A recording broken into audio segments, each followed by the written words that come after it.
Today's Sunday session is brought to you thanks to the fine folks at More Beer. Visit them right now at morebeer.com. I poured it in my mouth and it just wasn't going down. My first beer was an IPA, the best IPA I've ever drank, mostly because I brewed it. If you have a scale that is good for measuring cocaine, you're probably good for measuring hops on cocaine. You're scaring me. I think the information is awesome and the audio sucks. Make some sugary water, throw some yeast in there. And you're going to drink good beer. Yeah, it's going to be good. It's fine. God damn it, man. Oh, my God. Oh, uh-oh. Now, live from the Brewing Network studios in Northern California, this is the radio program for home brewers, craft brewers, beer lovers, and beer geeks. It's your only source for live beer radio that brings expert brewers together with, well, expert drinkers. This is the radio program with a head on it. This is The Session.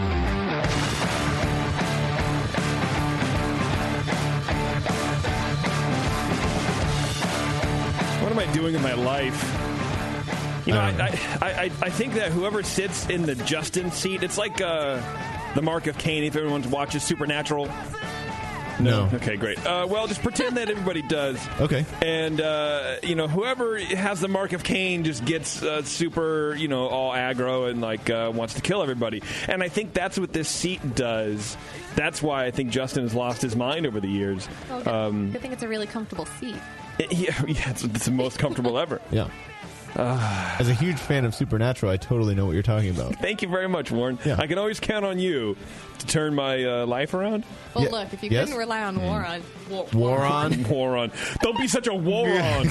If you couldn't rely on Warren, who could you rely on? Because it'd be all you, buddy. Yeah, so, there is nobody else in the studio except for the three voices that you hear. Tasty is at the Craft Brewers Conference. I don't know why. Right. Justin is at the Craft Brewers Conference, but it starts, on Thursday, so there's nobody here, which is fine. I don't care. Whatever. How come we're not there? I don't know that. I'm not trying to go to that. Well, I know Tasty paid his own way, and Jay's there, I imagine, to, get contacts and try to book interviews and actually do. No, I'm sorry. They're broadcasting the World Beer Cup Awards. Okay, but why is Tasty there? I don't know. That's his. I mean, he's a over 21 male. He can do whatever he wants, I guess.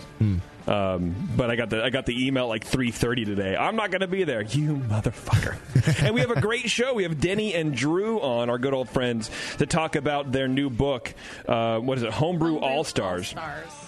And I'm pretty autobiography? It's an autobiography. That's what it is. Should be. Yeah. They talked to 25 influential homebrewers from across the world, actually, and just talking about what they've done differently in how they've developed their brew house and the things that they do to develop their recipes, and actually give you guys some tips and some recipes as well, because let's be honest, you can't ever have enough recipes. Right. So we're going to be chatting with them, and it's cool. I mean, I really wish that we had a couple more people who actually homebrew in here, but, that's fine. I have before. I've done it as well, but I haven't in a while. I have twice. Both times. So are you actually, in the book? when we brewed, it was fine. It was drinkable. Fine. It was, but you just didn't come and get it for 3 months, and then it was a Kolsch. It was not drinkable. And you're like, no, this isn't very good. I was letting it lager. Oh. No, you were letting it linger at that point. Oh. Yeah. Do you have to let it linger? What? Okay, we got Jewel over there. Anyway, it is still going to be a cool show, but as a result, there is no live stream tonight. So if you're trying to poke around on the old internets for the video camera of the empty studio, it's the camera is with, or the computer that we use to broadcast is in Justin's bag. He has to use it. So there is no camera tonight. There's no live stream. But hey, look, it's just like old times, man. You gotta flip on the website and listen to us now, or podcast, or whatever, however you hear us. But you can't see us. So we're a lot like Warren right now. Right. You're welcome, guys. Yeah. Warren's like an amoeba where he can just tell shades of light and dark. Right? That's how it goes. Right. Yeah. Once I'm in a dark room, I know it's time for bed. Right. Or your eyes are closed. You don't know. Right. Yeah, it's hard to tell. Or there's a solar eclipse. there might be. That really messes me up. Oh man. Okay, let's get some paint here real fast. Before we get started, before we get too deep down this train wreck here, I want to thank More Beer. They are the exclusive sponsor of the session here, the Monday session. Literally since before we started. They're good people. They're handsome people. Most of them are mostly handsome. A couple really good-looking men and women over there. So check them out, morebeer.com. They'll have everything you need to make great beer at home. Is that Brendan? Yeah, what's going on, man? Come on in if you want. Isn't that our Aussie friend? Isn't he Aussie, or is he just a guy and we just don't know? He is Aussie. You know that guy's standing 15 feet away. Everybody looks the same. You notice that? Like, once you get, if you're white and you're over the age of like 35, you look identical. Right. To everybody, to me anyway. And if you're standing more than 4 feet away from me, everybody looks the same. Hey, that blob! I know that blob. Hey, that looks like a human. Yeah, that's a human shape. Yeah, I get it. Anyway, so not only support More Beer, but support everybody that you hear over the next hour and a half, let's be honest. Because we literally wouldn't be here without their support. It means a lot. It means a lot to us. It means a lot to them. These people are spending a lot of money, so you can spend a lot of money, and that's always a good thing. So help keep us on the air by getting us people, and help keep our sponsors in business, man. I'd appreciate it. It goes a long way. You can also support us by going to Amazon and doing your Amazon shopping via our link. You can, if you haven't bookmarked it already, you can go ahead and hit up the website and go through the Amazon. We have a little banner ad or whatever there. You click on that, filters you through Amazon. We get a little cut. Everyone's happy. You know what I'm trying to say? Yes. So do it. And go to the store, buy some Hella Sick merch. Hella Sick. And that's about it. I don't know. Donate. You can donate. Become a recurring donor. And what we do is, if you are a recurring donor, every month we enter you into a drawing from More Beer for a $100 gift certificate. Wow. Yeah, I think it's pretty good, man. Yeah. $100. What would you do if you had $100 to spend at a homebrew shop, especially one like More Beer? I'd probably get a couple sacks of grain. At least, right? Right. Bulk grain. Yeah. That way I don't have to go every time I'm brewing. I would get 2 sacks of bulk grain, but I would have them mill it. Why? Because I like moths. Oh. Yeah. Okay. I like moths and weevils and shit like that. I'm stoked on that. I would buy the beer that they have already bottled and ready to go. And oh, see, that's smart. That's Pushy Jack's homebrew system. Right. Yeah. He goes, you know how I homebrew now? I get in my car and I go to the store and I buy beer and then I drink it. It's already ready. and it's then amazing. You take it home. Yeah. I'm like, wow. No, I think he just gets drunk at the store. More power to him. That eliminates one more step that you don't have to do. Yeah. Rajneesh is like, hello, Charlie. All right, what do you got for me? I got your bed set up in the back. Anyway, let's do... Sorry. I think his liquor store guy is called Rajneesh, so I'm not being stereotypical. Stereotypical? I'm not being that either. Let's do some Don't feedback. Be a moron. I'll try not to, man. I appreciate it. I'm gonna have that made into a t-shirt. Where'd my friggin' feedback go, dude? What the fuck? There it is. You're going to have that made into a t-shirt? I hope so. That'd be so great. Don't be a moron. Feedback is brought to you today by the Beer Law Center. You can hit up John at the Beer Law Center if you have anything to trademark or copyright. And if you do, if you have a logo, if you have a business, and I imagine you want to protect your logo, well, John can help you out with that. And he will scour the internet looking for people who are contesting your trademark. And he will sue the shit out of them. He doesn't screw around. No, he helps us protect our trademarks, man, and he does a really good job at it. He's very nice, too. He's not like super lawyery and use a bunch of words that no one can understand. He talks to you like you're a brewer. Hey, stop it. Yeah, he's like, no, that's bad. Don't do a bad. Right. That's a bad. No. That's a no-no. And we win all the time because I think the other team's lawyers are like, what the? This guy's crazy. Right. I think I'm just going to let this one go. Just got outlawyered. Yeah. So hit up beerlawcenter.com. Check John. He's a good dude. This is from Corey from Iowa. He says, Justin, you carpet fermenting no talent hack. I'm a podcast listener that was just up listening to the show. Listening to the shower, he says. I'm going to read this. Okay. Just like he wrote it. Okay? He was up listening to the shower.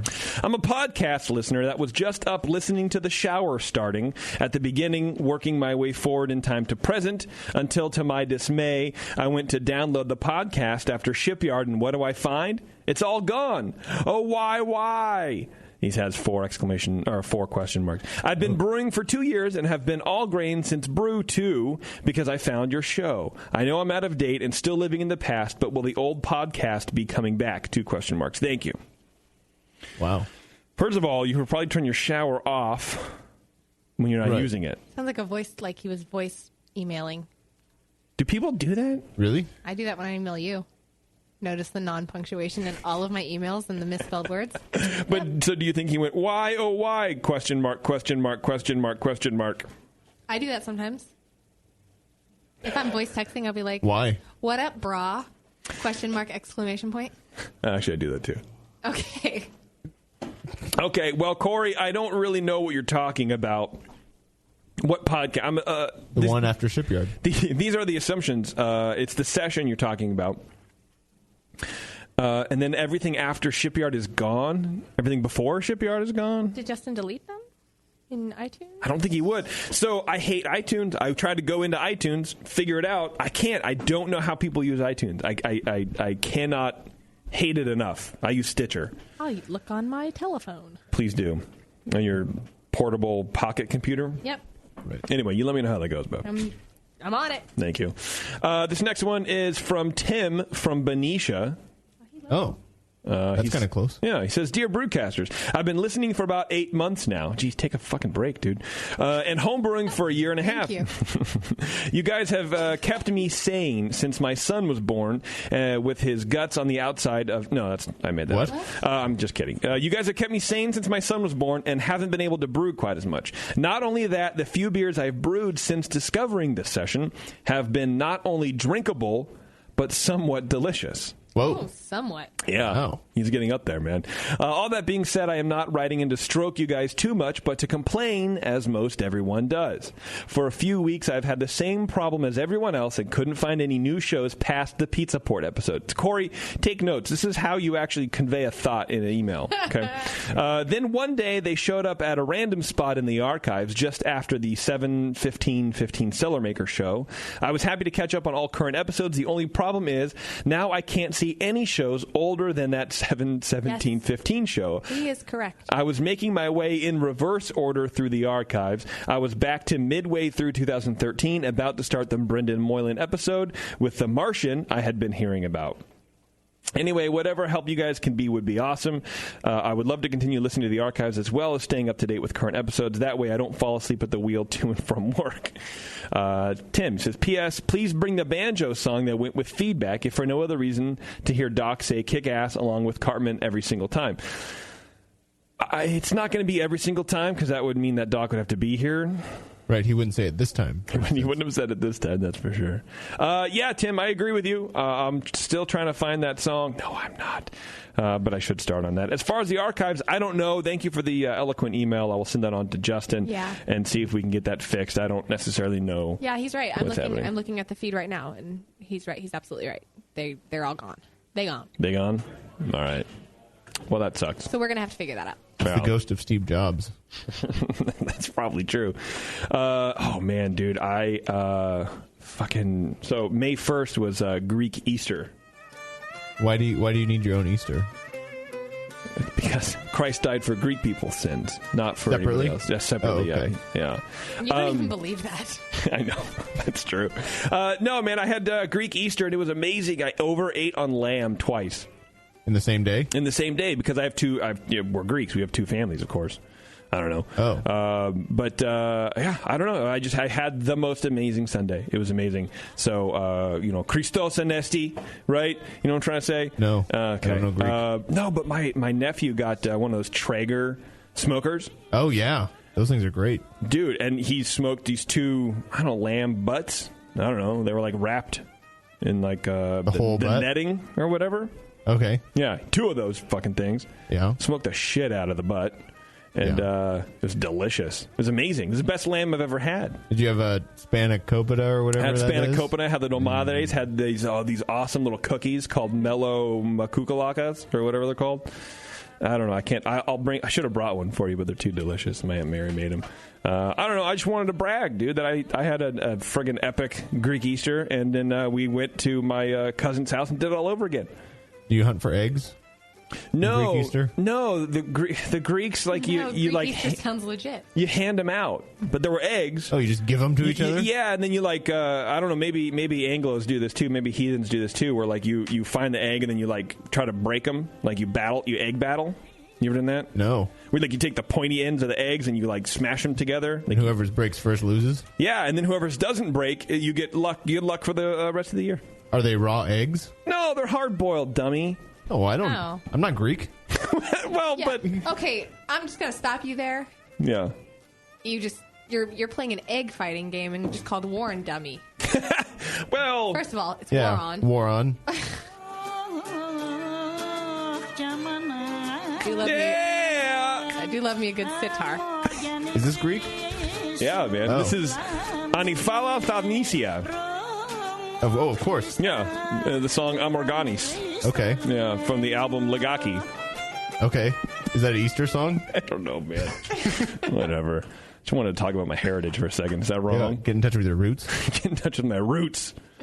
Whatever. I didn't celebrate Greek Easter yesterday. You didn't celebrate No. because you're not Greek, dude. Oh, that's right. I do. Before we go, let's see. We should do a live read here. The Homebrew Label Awards. Folks at Grog Tag, they put on the Homebrew Label Awards. We talked about those things for a while. Last year was the first annual, and I can say first annual because it's okay to use first annual, by the way. You don't have to use inaugural. It's either or. That's okay? It's okay. I looked it up. Well, does it only make it okay now that they're having a second annual? No, it made it. If you plan on making it annually, like doing it annually, you can use first annual. Do you have to go back and change it if you don't end up actually doing the second one? No, because I don't think no one cares because you're not trying to push the thing that you're not going to do another one of. You kind of be like, oh fuck it, I'm just going to go kill myself because my thing didn't work. All right. I mean, that's me. Right. That's why you're never going to do first annual anything. That's right. So this year is the second annual Homebrew Label Awards. If you have an awesome custom label for your custom homebrew, and if you are the envy of your creatively challenged friends, you should prove that shit. Enter your original label in the 2016 National Homebrew Label Awards competition. Not only is this the largest online label competition in the world, as far as we know, but this year there are over $5,000 in prizes up for grabs. Head over to homebrewlabelawards.com and enter your label, or if you don't have one, if you're dumb like me, you can vote on your favorite if you just want to pass along some judgment on people. The deadline for entry is May 20th, so act now. The sooner you enter, the more votes you get. Who knows? Your label might go on to fame and glory. Homebrew Label Awards last year was fun, man. I had a good time doing it, and I highly recommend you guys just if you look like they're saying, right? If you aren't a very good artist, if you don't really know what a good live or what a good label is from a terrible label, just check them out. Check out all the artwork. There's some pretty funny ones up there, man. And vote early, vote often. Right. You get more than one. I think you do, right? Yeah, I think you do. And then you can share it. So then you put it up there, and that's the key, is you share that on Facebook, and you tell all your friends or your homebrew club. Oh, right. Get all your friends to vote. And then they just vote, too, and then you kind of skyrocket, man. Maybe throw them a beer gun if one of your friends helps you out or not. Right. So the more popular you are, the more likely you are to win. Pretty much life. Right. Just be popular. Just be popular. Bev, why don't you be popular, dude? I am popular. Thank you. All right, it's the session, everyone. When we come back, we're going to be talking to Drew and Denny about their new book, Homebrew All-Stars. And maybe even do a Twitter game. Maybe. We'll be right back after this.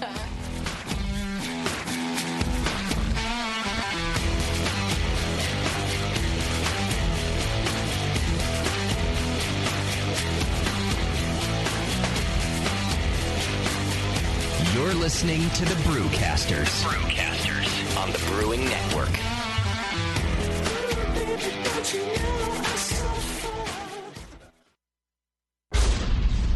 The 21st Amendment. Watch out! Do you like beer? They make beer. Watch out! Do you like friends and fun? They make friends and fun. Watch Do out! you still like to have a good time?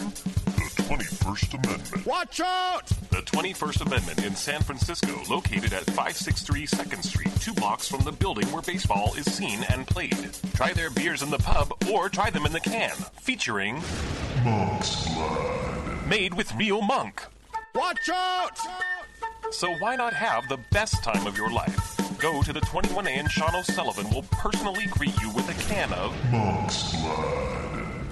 The 21st Amendment. Watch out! This advertisement is not in any way affiliated nor associated with the 21st Amendment Bar and Pub, nor its subsidiaries or affiliates.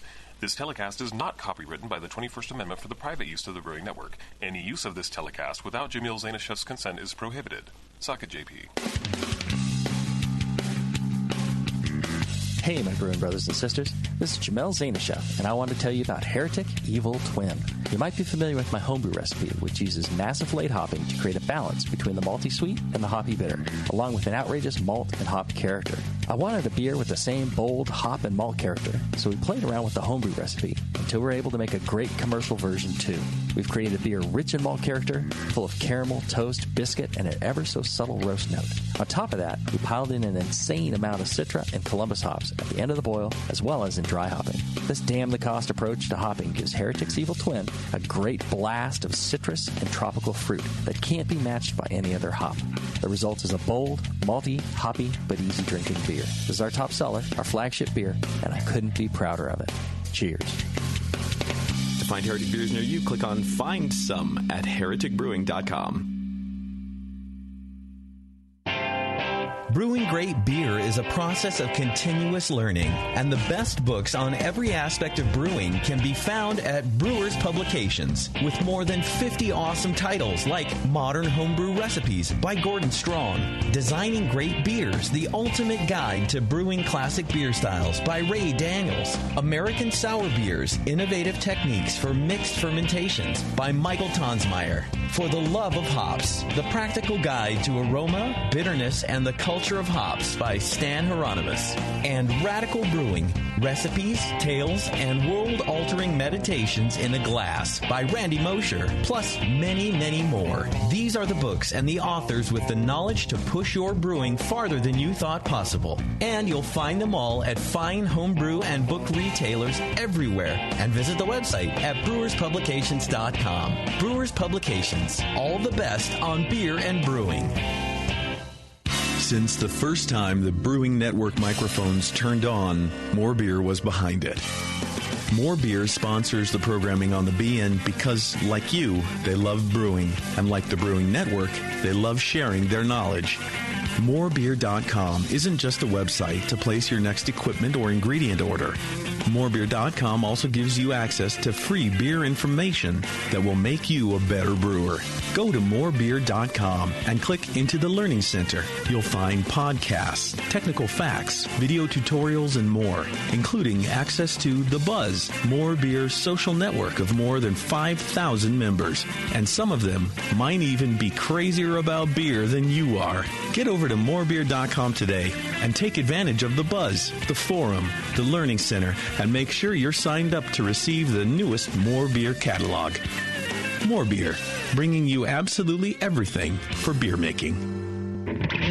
Marin Brewing Company in Northern California has been making award-winning beers for more than 25 freaking years. Today, I want to tell you about their new 12-ounce cans of Mount Tam Pale Ale. The good stuff. Mount Tam is bright gold, 5.5% ABV to keep you feeling good, and has been winning awards since 1989. If you're visiting the Bay Area, get your butt out to Marin Brewing Company. They pour tasty beers and serve great food every day until midnight. Come in for a tour, stay for the food, and pick up a 6-pack of cans of Mount Tam Pale Ale to enjoy at home, camping, biking, or whatever the hell you do. Owner Brendan Moylan has this to say about Marin Brewing beers. It's freaking awesome. Marin Brewing has won more than 100 gold medals in international competitions. Check out marinbrewing.com for all their award-winning beers, food, and merch. Marin Brewing Company in Larkspur, California. Award-winning taste, refreshing finish. It's freaking awesome.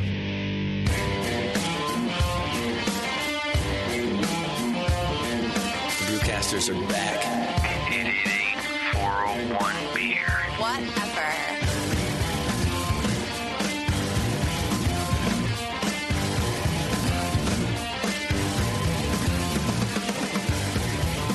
All right, thanks for hanging out, everybody. Bev's salivating over her chalky bickies from our Australian friends here. So excited. I'm surprised you haven't torn them open yet. I was actually really just thinking about it. I'm like, do it. Who cares? But I don't want to share them. I'm not going to eat one. No. Warren might. Up here? Okay. I don't give a shit, dude. Half. You do you. You're working for the Brewing know- Network you right know now. Lupe. Who cares about the Hop Grenade staff? What about them? Yeah. They're here. I'm opening them. Do it. Warren, I apologize. I forgot about the Twitter game. Well, you did. I did. So why don't you go run through that? Do we have a Twitter game today, Warren? No, actually. Oh, fuck. That sucks. But if we did, you could say who it was brought to us by. The Twitter game is brought to you today by Ears Up Podcast and Oh, Cove Ears. wow. Yes, I'm running the show. I don't care. New sponsor. Go to earsuppodcast.com, and then you go to getcoveyears.com and support JP in his quest to buy his own private island and get the hell out of here. Wow. What's the Twitter game? That's a good quest. Thank you. Well, in an effort to expand the BN's audience, we're actually looking into creating a new line of pull string dolls. Pull string dolls? Yeah, you know, like the Okay. dolls that have the string on the back, and you pull it, and it says something informative and sometimes witty. Uh-huh. Yeah, yeah. We're coming out with a line of dolls in order to appeal to a new, younger audience for the next generation of BN listeners. Okay, pull string dolls. Yeah, so we just need to know what they're going to say. Okay, are they going to be replicas of us? Like, Right. Are they going to be fashioned after us, or are they going to be okay? All right. Yeah, so I mean, in case you ever want to get a miniature JP to your 5-year-old, right. what do you want little JP to impart on your child? First of all, let's clean up the language a little bit, because that is kind of weird ground that you're standing on. I'm sitting. Oh, shit. I don't know.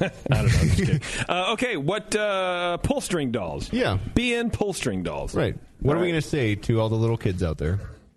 Hopefully not much. Hopefully. Because they are our future, and we don't want to fuck it up. Yeah. Don't pull this string until you're 18. Right, exactly. Yeah. Oh, especially for me. For JP, Mike in yeah. the chat room wins. Why? Suck a dick, bro. All right. What does he win? Oh, my God.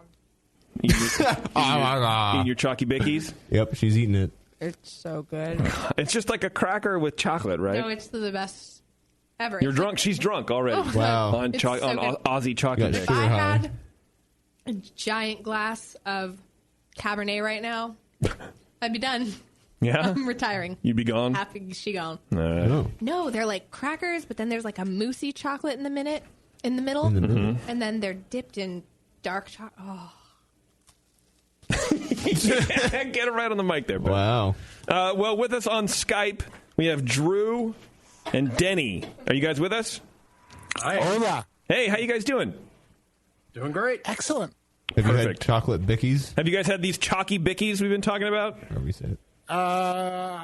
What? And they're Australian. Yeah, they're like they're just chocolate covered crackers with more chocolate inside. They're diabetes in a box. It's so good. Oh yeah. Yeah. Yeah, I'm not allowed to have cookies anymore. Yeah, Drew weighs like 10 pounds now. And I'm honorary Australian, so I might have had them. They're Tim Tams, is what they're called. It's Oh brand. yeah, I've had those. There you go. Bev is.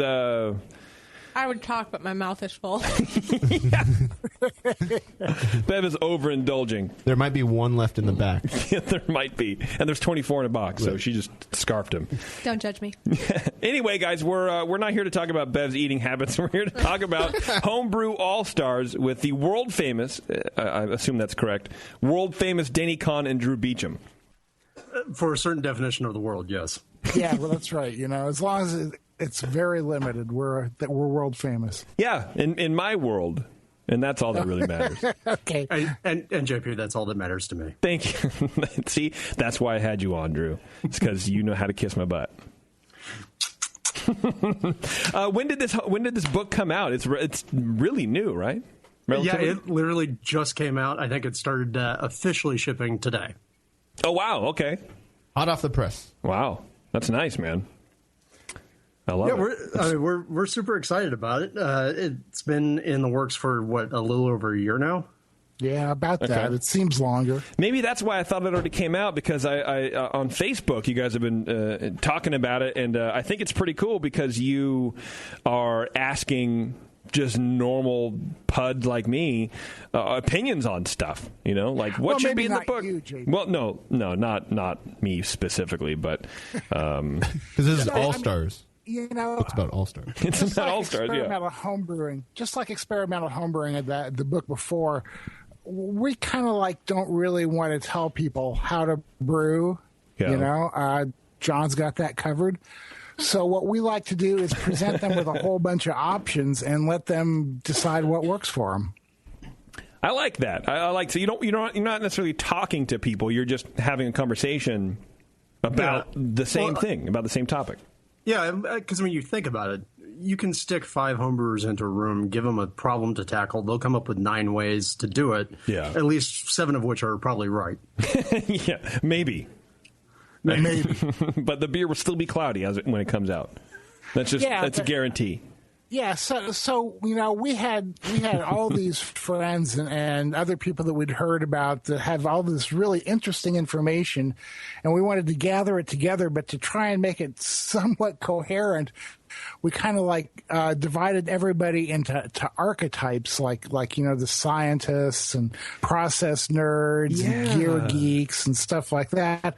So you can look through it and find somebody who thinks like you do and kind of spend a brew day with them. And as Drew likes to say, it's the only homebrewing book ever to incorporate Jungian philosophy. I don't even know where to start with that. I'm going to skip that statement. I don't know what that means. Yingling. You ever had Yingling, the beer? Oh, the beer, yeah. Yingling philosophy? No. I think that's great because, Drew and I were chatting a little bit before the show, and there are certain people, you need to have a certain set of screws loose to be a homebrewer and to be successful at it, to enjoy that process. But in different spots, there definitely are different personality types. As homebrewers, as commercial brewers, but I feel like homebrewers are a special part of that equation. They're just different enough to ignore their entire real life and focus just on homebrewing like it is their reality. That's their hobby. And I like that you guys broke them down. You're dangerously close to having some sort of personality test that you can fill out in 100 years, and then it will pair you with the homebrew club that best. It's like Harry Potter. Well, you're close. That's right at the end of chapter 1 is the personality test. Yeah, it is. It was heavily inspired by the Facebook shit, which hobbit are you? That kind of thing. Which hobbit are you? I'm the one who didn't die. Yeah, right. Yet. Right. I do like the personality thing. I think it's really cool. What else I like about the book so far is that you guys, it seems like you're talking to people who already brew, but you still go through, you call it the homebrewing process in a nutshell. Why tackle that thing that, pretty much you're assuming everybody already knows in the first place? It's required by federal law. Is it really? Yeah, I laid out there right at the beginning of the chapter, a little-known provision of the 1979 law that legalized homebrewing at the federal level required that every homebrewing book have a how-to chapter in it. No. Wow. Oh, yeah. Didn't you read the law? No. Yeah, I barely read my name when I woke up this morning. And people wonder why this country's going to shit. That's right. Wow. Look at Drew. Drew's going to build a wall between me and him. If you don't read the laws, you don't know your rights. I don't read laws older than I am. So. There aren't any older than I am. So. Right, Denny pounded the parchment out to write that law down. Right. That's right. No, really, we do it at least partially because we want to let people know what we think is kind of important about the brewing process and kind of how we do it ourselves. And I'll add, that the brewing scenes in the book were set up by Marshall Schott, the brewlosopher, in his home brewery. Yeah. And his wife Laura did the photography. Very nice. Yeah, we've had Marshall on the show. We're going to have him on, I think, in a couple of weeks, actually. He's coming back. He's a good dude. Yeah, they're wonderful people. We have him on our podcast every once in a while, too, just to talk science shit. He's cheating on us? Yeah, what's that about? I think Marshall he's just cheating on us. Yeah, he's just a big believer in free knowledge. That's just what it is. Yeah. It's like, hey, man, why not? I'm going to go to this other podcast and talk about my shit. There you go. No, I like it. It's good. I think homebrewing needs that kind of thing to kind of grow up a little bit. Not that it's infantile or whatever, but in order to progress, in order for us to be able to make the best beer that we can at home, we need to sort of debunk these myths. Although he doesn't like really calling it like the MythBusters of the homebrew world, but in a way it kind of is. I don't care what he says. We kind of grow up with this thing from the 60s and 70s and 80s and 90s and all these kind of homebrew mainstays about what you do and don't do, and we need to be told if they actually matter or not.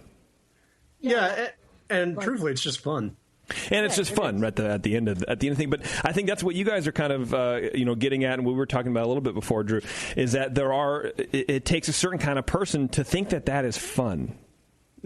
You know what I mean? It really does. It takes a certain nut bar to think that mixing a bunch of stuff and letting it soak and then adding little bugs to it and drinking the result is a good thing to do. Yeah, it really is kind of a special form of damage. An hour's cleaning and scrubbing. It's so hip these days, too. It's the whole maker culture thing. Yeah. You guys up in Oregon, you know all about that. Well, that among other things. Like what? Yeah, what's that supposed to mean, Denny? Well, Denny's got a chicken coop now. I do have a chicken coop now. I have a nice little garden and all kinds of stuff. Oh, you retired folks, man. It's a tasty garden. Retired. Yeah, you grow cookies. Well, in a way, yeah, right. No, man, I'm retired in name only. Things are really hot. As a matter of fact, I have to get up at 3:00 tomorrow morning because I'm off to CBC in Philadelphia. Yeah. Get back from that for a while, and then we go to NHC for the Denny and Drew show, 2 performances. You guys are talking to NHC this year? Yeah. Okay. They're actually desperate enough that they're having us speak twice. Did you approach them on bended knee, or they're like, well, the substitute list is falling apart. We've got to have Drew and Denny on. Yeah, last year we did 1 talk in a 300 capacity room, and this year we're doing 2 talks in an 800 capacity room. So, jeez. Well, I think it's because people heard I was bringing my ukulele, and they're curious to see what kind of, disgusting damage I'll inflict on myself. You're stepping up the production level this year. Yeah, that's it. There will be live music, and I'm doing air quotes. Yeah. Denny's ukulele brings all the boys to the talk room. And they're like, I'm plugging my ears. And yeah. So anyway, back to this book. Yeah. There are some really fascinating people in it. And one that I'm really excited about because of the fact that nobody probably will have heard of him is a guy from Norway named Lars Garshol, who is kind of like the Alan Lomax of Northern European beer. Travels around meeting people and recreating hundreds of years old family recipes with hundreds of year old yeast that the families have been keeping. What? How does he do that? They're just these farmhouses in Lake Norway. Okay, and they have the yeast on these special sticks, and they just have this process they've handed down in the family time and time again. And so they're just brewing beer on their farm, just for personal use. Yeah, it's actual farmhouse brewing as opposed to say saison. Okay. Yeah, and he's not as much a brewer as he is a historian, so he gets together with other people who brew to recreate this stuff. And he goes into a lot of detail about the techniques, and there are some recipes in the book and stuff. And this is stuff that most people have not seen before. It's really cool. Yeah, I'm looking at his chapter right now, and he's talking about a lot of the beers that he's brewing have a mash of like 3 to 4 hours. Yeah. What I thought that now to me that flies in the face of a lot of what we've been taught as homebrewers is that conversion is really 15-20 minutes, and then you're talking about sugar solubility or whatever. But 3 to 4 hours, is that actually doing anything, or is it so they can go feed the chickens and milk the cows and then come back and finish brewing? remember that they didn't have access to the modern commercial malts that we have with super high diastatic power. These guys were probably making their own, so it could very well have taken 3 or 4 hours for them to convert. Oh, you mean they're taking their own grain and malting it themselves? Yeah. Well, okay. These days they're actually, they're using the same malts that we are. But, also, let's face it, your family's been doing this thing for 100 years. Do you want great-grandma to come rise up out of the grave and smack you upside the head because you did it wrong? Not me, boy. Maybe. I don't know. I miss her. I don't know. Yeah, that's a good point. I think it's pretty cool. We need more beer historians, man. I think that's neat, and we've been doing this long enough, where I think we need to key into that kind of stuff. Right. And then besides Lars, we have the relatively normal people in the book like Tasty and Palmer. Well, let's not get too far ahead of ourselves with that. Normal? Well, that's what I said. Relatively. I qualified that. Speaking of crazy people, you have Annie Johnson in there too. Sure do. 2013 Homebrewer of the Year. Yep, and Pilsner Urquell, master homebrewer too, man. That woman rocks. Yeah, she's awesome, man. She's really great. Yeah. What kind of stuff does she talk about in that book? Most of what Annie's talking about in the book, aside from her fantastic lager recipes, is she's actually talking about her love of book hunting for knowledge and all the various places that she draws brewing stuff from. Okay. All right. I like it, man. So, and that was the whole point. The whole idea with each of these individual all-stars that we were featuring was not only just to kind of give us an excuse to hang up the scaffolding of different personality types, but it was also kind of inspired by when I first started brewing. I ran around to a lot of different people in my homebrew club and just basically invited myself into their breweries to go, hey, so how do you do this thing that you do? And, I picked up a lot of lessons, some of which I still, all these years later, I still brew that way because it's part of what I learned from these people. Yeah, totally.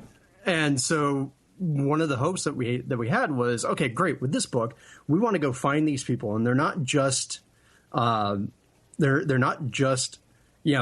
award-winning medaling competition type people, with clangy chest after the end of the NHC. Yeah, they are people that we think are all-stars for various reasons, and mostly because we think they have an interesting point of view or a lesson to teach.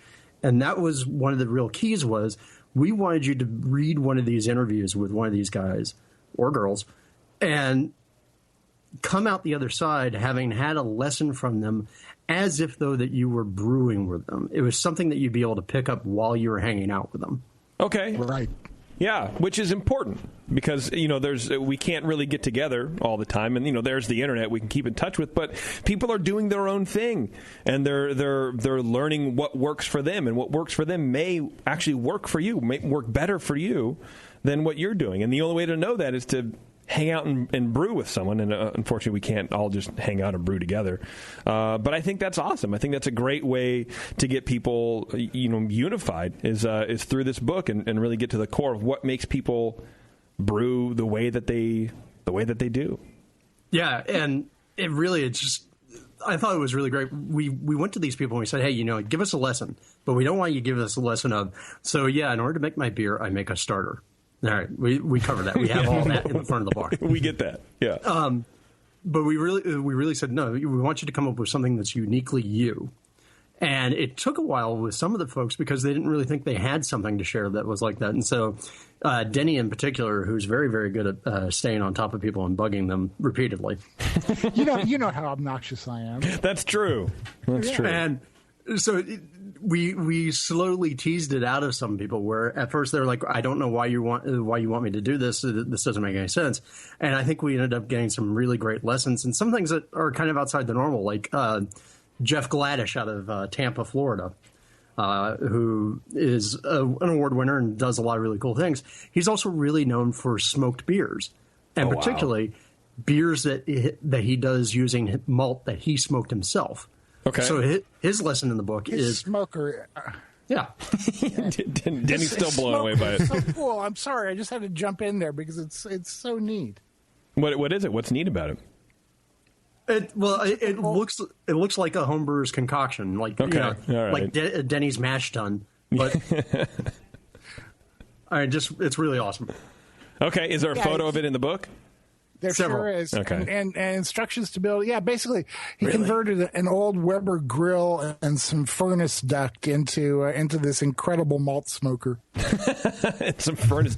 Great. It works, man. I mean, yeah, it's so homebrewer. It's perfectly cool, you know? Yeah. Yeah, it's like a midget's outhouse with ducting added to it. When you got to drop the number 2s, man. Exactly. And so how long did you have to hang out with all these people in order to find their weird little quirk? Were you just living with them for 2 weeks? Well, it depends. How long did they know we were there? Yeah. Their bushes are comfortable. They only knew one of you guys were there. Yeah.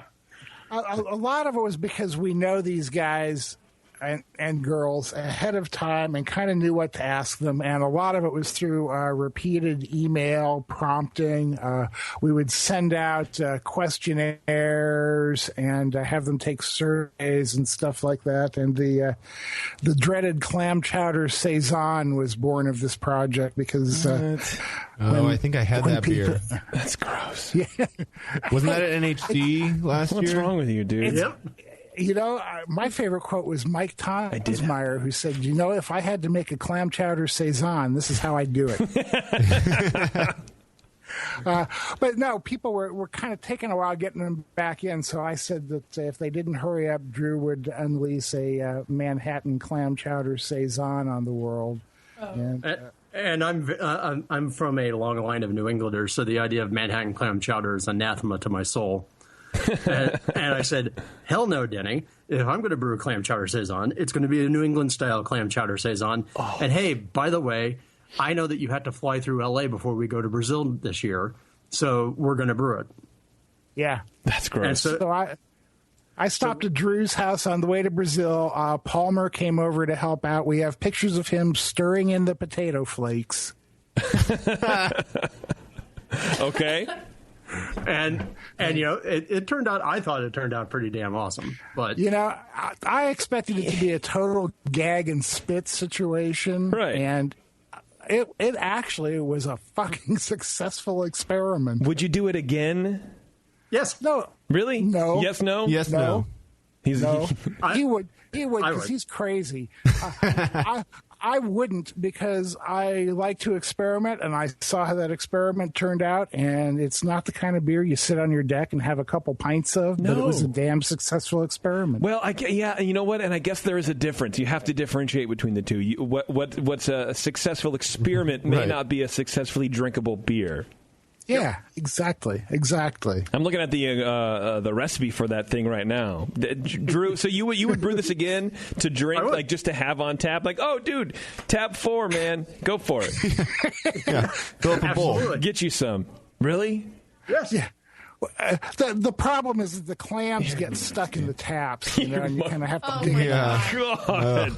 Well, that's why you put a screen in the keg. I mean, come on. Yeah, innovate, Denny. Why don't you come on, dude. Okay. He's too old to innovate. You need a chocolate biscuit. Yeah, wash this clam out of my mouth. Bay leaf, black peppercorns, thyme, clam juice with clams. 8 ounces of clam juice in 5 gallons. Yep. Now, here's the thing, though, is that if I didn't tell you that it had clam juice in it, you actually probably would have a really hard time knowing, which is how I like to layer in the flavors. And so what it really ended up tasting like was this sort of creamy yet dry, because it's a saison, creamy yet dry, slightly herbal, and slightly salty saison. Mm-hmm. Yeah, it was extremely savory, which is why it was interesting. But that, to me, is also why it wasn't one of those things you want to have again and again and again. I can understand why you guys would think that. Both of you. and this is also, by the way, dude. Well, and this is also why Denny and I make a really good partnership with these books, is because we do come at this stuff from very different angles. Like with the experimental homebrewing thing, when that first started, the publisher wanted a book that was like, radical brewing by Randy, and it was like, no, you can't out Randy, and so we actually split it down on this thing of Denny is very much a scientist, and that's all experiments. And I'm very much kind of this culinary wackadoodle, nerd. And those are experiments. Yeah. And so, we took that angle, and that's the reason why that also partially feeds into the current book, because Denny is in that Scientists and Process Geeks chapter. Yeah, because that's who he is. Right. But me, I'm in the Innovators chapter because that's who I am. Yeah, in the Scientist and Process Nerds chapter, Drew had written like an introduction, kind of like describing the archetype. And one of the things he said was, he can tell you what batch number 174 was. So it's like I went out, grabbed my notebook, and gave him extensive notes on batch 174. It was sweet revenge. Yeah, when he emailed me that, I just had to roll my eyes and go, of course you do. Right. Well, at least you guys are having fun with it, and that's pretty cool. It's a lot of fun, man, and the podcast continues that fun. We kind of like call ourselves the Car Talk of Beer because we have that back and forth interplay, and it really keeps us going and doing it every 2 weeks. When sometimes you go, oh fuck, I'd rather go do something fun. Yeah, brewing becomes a chore after a while if you're not having a gas doing it. Yeah. Is that is that a personality thing too? Are there people who get kind of gassed out early? Yeah, there are. I mean, let's face it. This hobby draws very obsessive people to it. Yeah, and the people who aren't obsessive go away pretty fast. But even the people who are very obsessive, some of them just burn like jet fuel. Like a rocket that you've lit up, and they just burn out super quick. I've totally seen so many guys go through my homebrew club where they do their first batch of beer. Within a month, they're doing all grain. Within 2 months, they're in kegs with a fancy kegerator. And then 3 months later, they got a fancy tower or sculpture. And then in a year, they're out. They're done. They just supernova. Right. Yeah. They sold their commercial brewery for $1 billion. Yeah, right. Yeah, somebody please give me a check for $1 billion. I'll do whatever you want. Drew and I say that we're probably about the only two homebrewers who have absolutely no desire to open a brewery or work in one. Totally. Yeah. We enjoy it too much as a hobby to have to do it for a job. Yeah, my brother was asking me about that yesterday, actually. He's like, have you ever, thought about doing the, whatever? I'm like, dude, first of all, you need at least $1 million to do it right. Second of all, I don't like working that much. Yeah, it's actually hard work. It's actually laborious. Like, I'll sit and think of recipes that may or may not be drinkable, but I don't enjoy it enough to do it as a job. And I think you're right. I think there are a few people out there who think that they will, and then they do it, and then they find out that it's too much work. So, just like homebrewers kind of supernova, I think there are commercial brewers that do the same. And we always talk about brewery openings, but we rarely talk about the brewing closures. That's true. Because those are just kind of sad. You're like, it's like, oh man, it's like reading the obituaries in the newspaper. in lieu of flowers, please send malt too. Right. To the new startup in the town. Right. But the cool, not the cool thing, but one of the cool things you guys included in here in the first part of the book, a lot of data. Which, plays to your scientist, whatever, doohickeys. But you got a lot of stuff from the AHA. And you talked about brewing methodology, if people do all grain or not. Can you talk about some of those numbers? And did anything surprise you in the percentage of people who would, still do extract or whatever? Yeah, well, what I thought was really interesting, so we got a lot of general demographic data from the AHA because the AHA has done 2 massive surveys of the homebrewing world trying to figure out, okay, who are homebrewers, what's the best way to support them, what's the best way to market to them, bring them into the fold, yada, yada, yada, right? Because if you engage brewers in community, they tend to stick around longer, which is good for the health of the hobby. Yeah.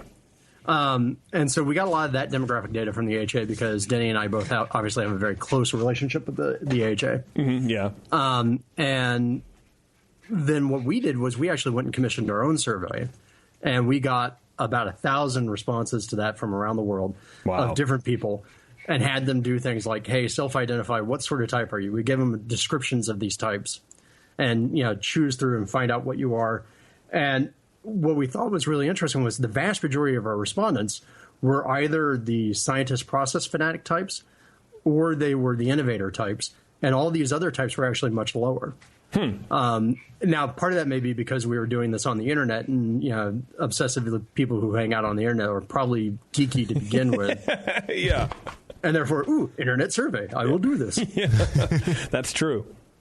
But yeah, I thought what was really interesting to me was when we took a look and compared the data between both the All-Stars. We had the All-Stars just do the survey and separated their data out to one side, and then we had the general populace do the survey as well. We saw some what I thought were interesting trends, like the All-Stars were actually, if anything, less obsessive. So interesting. I would have thought the opposite. I know, but when you would look at, like, say, the scientist type, which is easily, at least to my mind, the most obsessive type, because that's the tinkerer. That's the person who will sit there and brew the exact same beer again and again and again and again and again until they get it right. Yeah. Hello. Hi, Denny. Yeah. But these people, the regular crowd who self-identified as the process geeks, when we asked them the question, okay, so how often will you rebrew a recipe? They were very much along the lines of, like, until I get it right. But when we got into the All-Star side and we looked at the All-Star data, the All-Star data was pretty much like, I'll brew it a couple times. And I don't know if that's a difference in obsession, a difference in skill. Yeah. Like they don't need to brew it 900 times in order to get it right, or if it's just, nah, this is good enough. Like they've gotten to that relaxed stage. Yeah. I guess that makes me an anomaly, huh? Yeah, this is not the first time anybody said that about you. That's true. I know. The thing that would surprise me was that, when you talk to people, there are so many people who are like into the gear, and the automated brewing systems and loads of stainless and stuff like that. But when we started sending out these surveys, almost nobody self-identified as that. And it was like, well, where the fuck are all those people then? Yeah, you would think they're on the internet extolling the virtues of everything shiny, yet they're not doing your survey. If they didn't self-identify it as that, were they actually that, just in denial? It's possible. It could very much be. Yeah. Well, and it was funny. I mean, I think, damn, you know what, Danny? We totally forgot to do it. If we wanted those people, we should have said, attached to the raffle or to the survey, a raffle for a free shiny metal plate. Yeah. A tidbit. A screw. Guaranteed to improve your brewing by 20%. But no, we did see a lot of this stuff where we had a lot of people identifying across multiple types, which is not surprising. And so we actually even argue about that in the book, about the fact, like, we know that one of the biggest objections anybody will have is, wait, I'm not just a process geek. Yeah, no shit, you're a human being, you're complex. We get it. Yeah. And we also had great fun where, we treated that part as very scientific, in terms of, like, trying to break down who these styles of people were, what the pros of that particular type were, versus what the negatives were.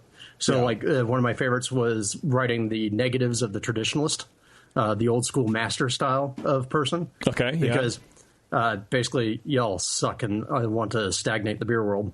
It's pretty much what I wrote. Why is that? Well, no, because they're pushing any. They're not pushing any sort of progression, I guess, change. Yeah, but on the same time, the positive is that these are the same people who, because of their sort of stuck-to-itedness with a particular style and their adherence to a tradition, preserve that tradition and keep it around, while everybody else is running around making, lemon lime margarita nacho pilsner. Yeah, the good stuff. Or clam chowder saison. Or clam chowder saison. Yeah. So, go ahead. Yeah. Oh no, I was just I had great fun writing those pieces because they were the ability to kind of step outside and take a look of, like, okay, why is this a good thing? Why is it a bad thing? And I actually forced Denny, I forced both of us to write for each of these segments why we are part of this segment as well. Yeah, not just like why we self-identify with one thing, but what are the aspects of us that are this particular style. Okay. And that was fun too because that took a little bit of, like, self-reflection and self-reflection Self-reflection is hard. That's why I drink. And there are some of those archetypes that we just weren't part. I mean, like, I'm not a wild one. Let's face it. Yeah. You're not.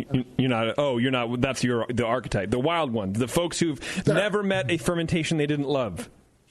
That's the one. Yeah, I just generally don't make that stuff. I enjoy drinking it, but it requires too much patience to make it, and it would take me forever to drink 5 gallons of it. No, there's no way. So I leave that to other people to do. So, when you get there, instead of saying, okay, this is the part of me that is that archetype, you just say, fuck it, I ain't this one at all.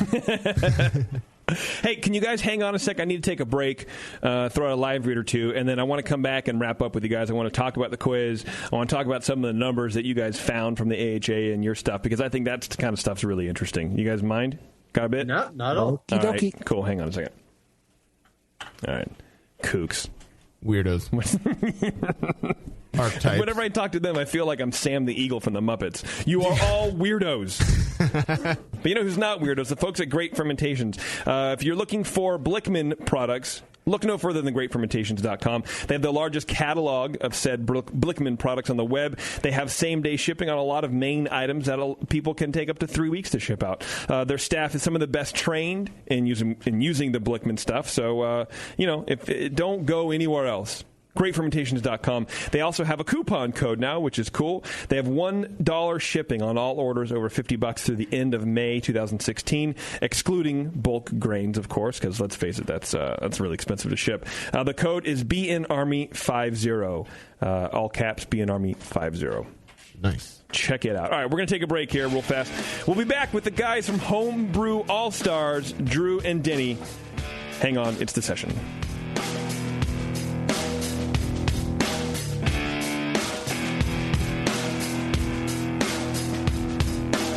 You're listening to the Brewcasters. The Brewcasters on the Brewing Network.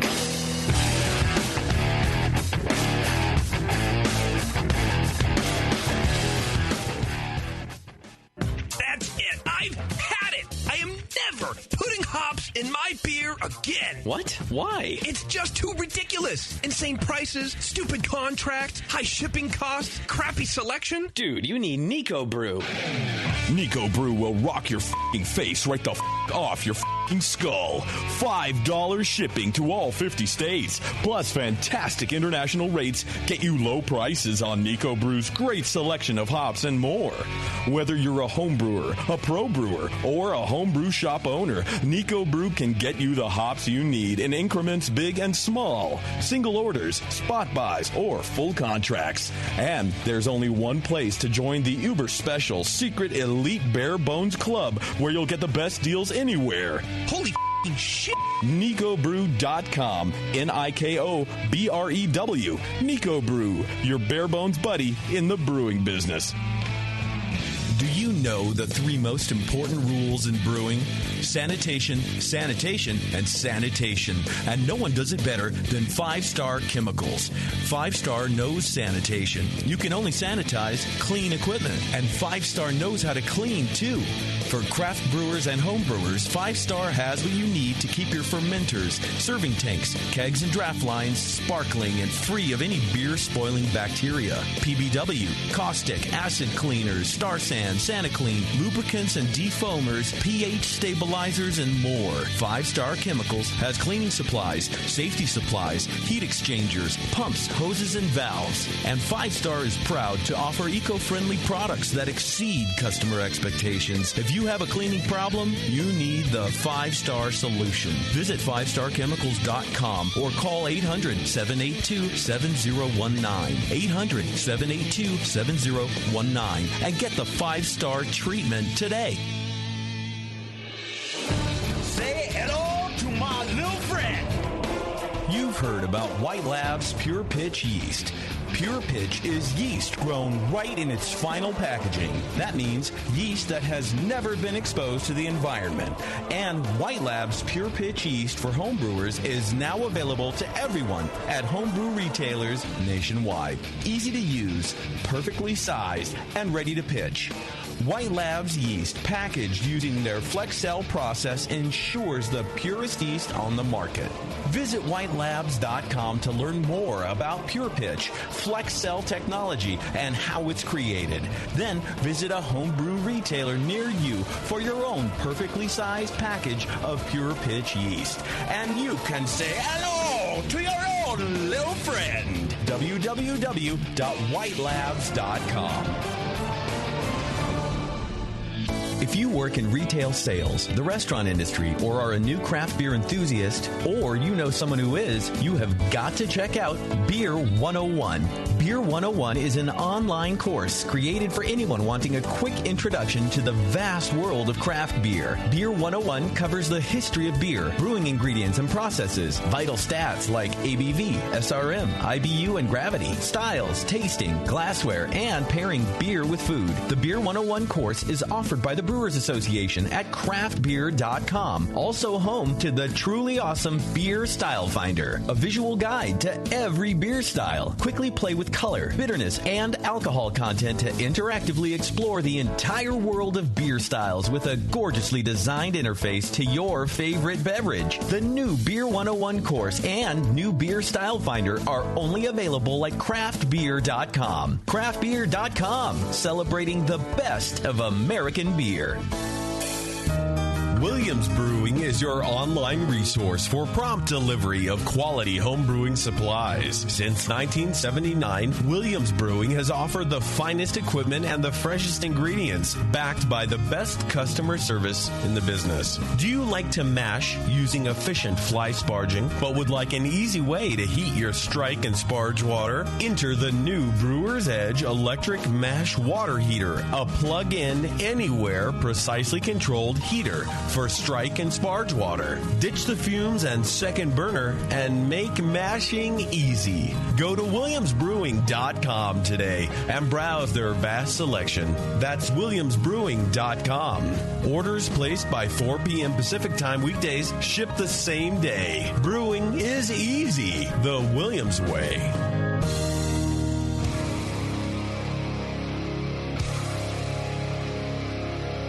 Brandon again from Drake's Brewing Company. We've gotten together with our friends at Bike East Bay to announce the 4th annual NorCal Session Fest on May 21st from 1 to 5 p.m. in Jack London Square.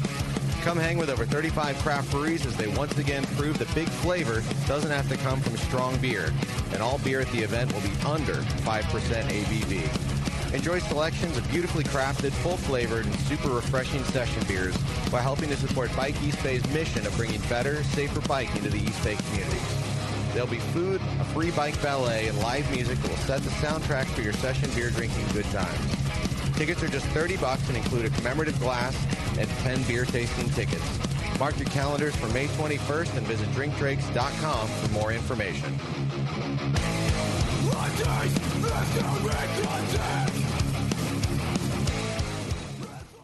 Are you looking for a simple brewing system that's great for all grain brewing, but everything on the market seems to be full of compromises? Blickman Engineering has the answer. The Blickman Brew Easy All Grain Brewing System. The Brew Easy is a complete system with easy upgrades and a beautiful compact design, perfect for any size brewing location. At its core, the Brew Easy is built on 2 gorgeous Blickman Boilermaker brew kettles, a high-temperature March pump, and either a top-tier gas burner or the new Boil Coil electric heater. The Brew Easy adapter lid allows the pots to stack on top of each other, forming an efficient, strong, and compact brewing setup that comes in 5, 10, and 20-gallon batch sizes. Upgrade your Brew Easy system with full automated control by adding a Blickman Tower of Power temp controller, and make moving around easy with the Blickman Kettle Cart. The Brew Easy is modular. If you already own a Boilermaker kettle, you can build your Brew Easy by purchasing just the modules you need. The new Brew Easy all-grain brewing system. See it today at BlickmanEngineering.com and brew with Blickman quality on your new Brew Easy.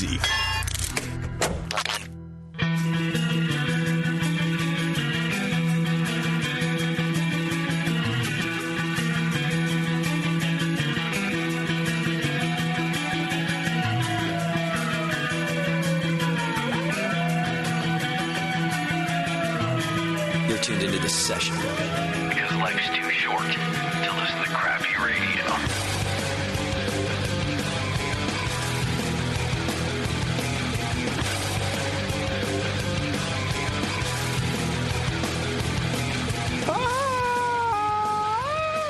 Oh, sorry.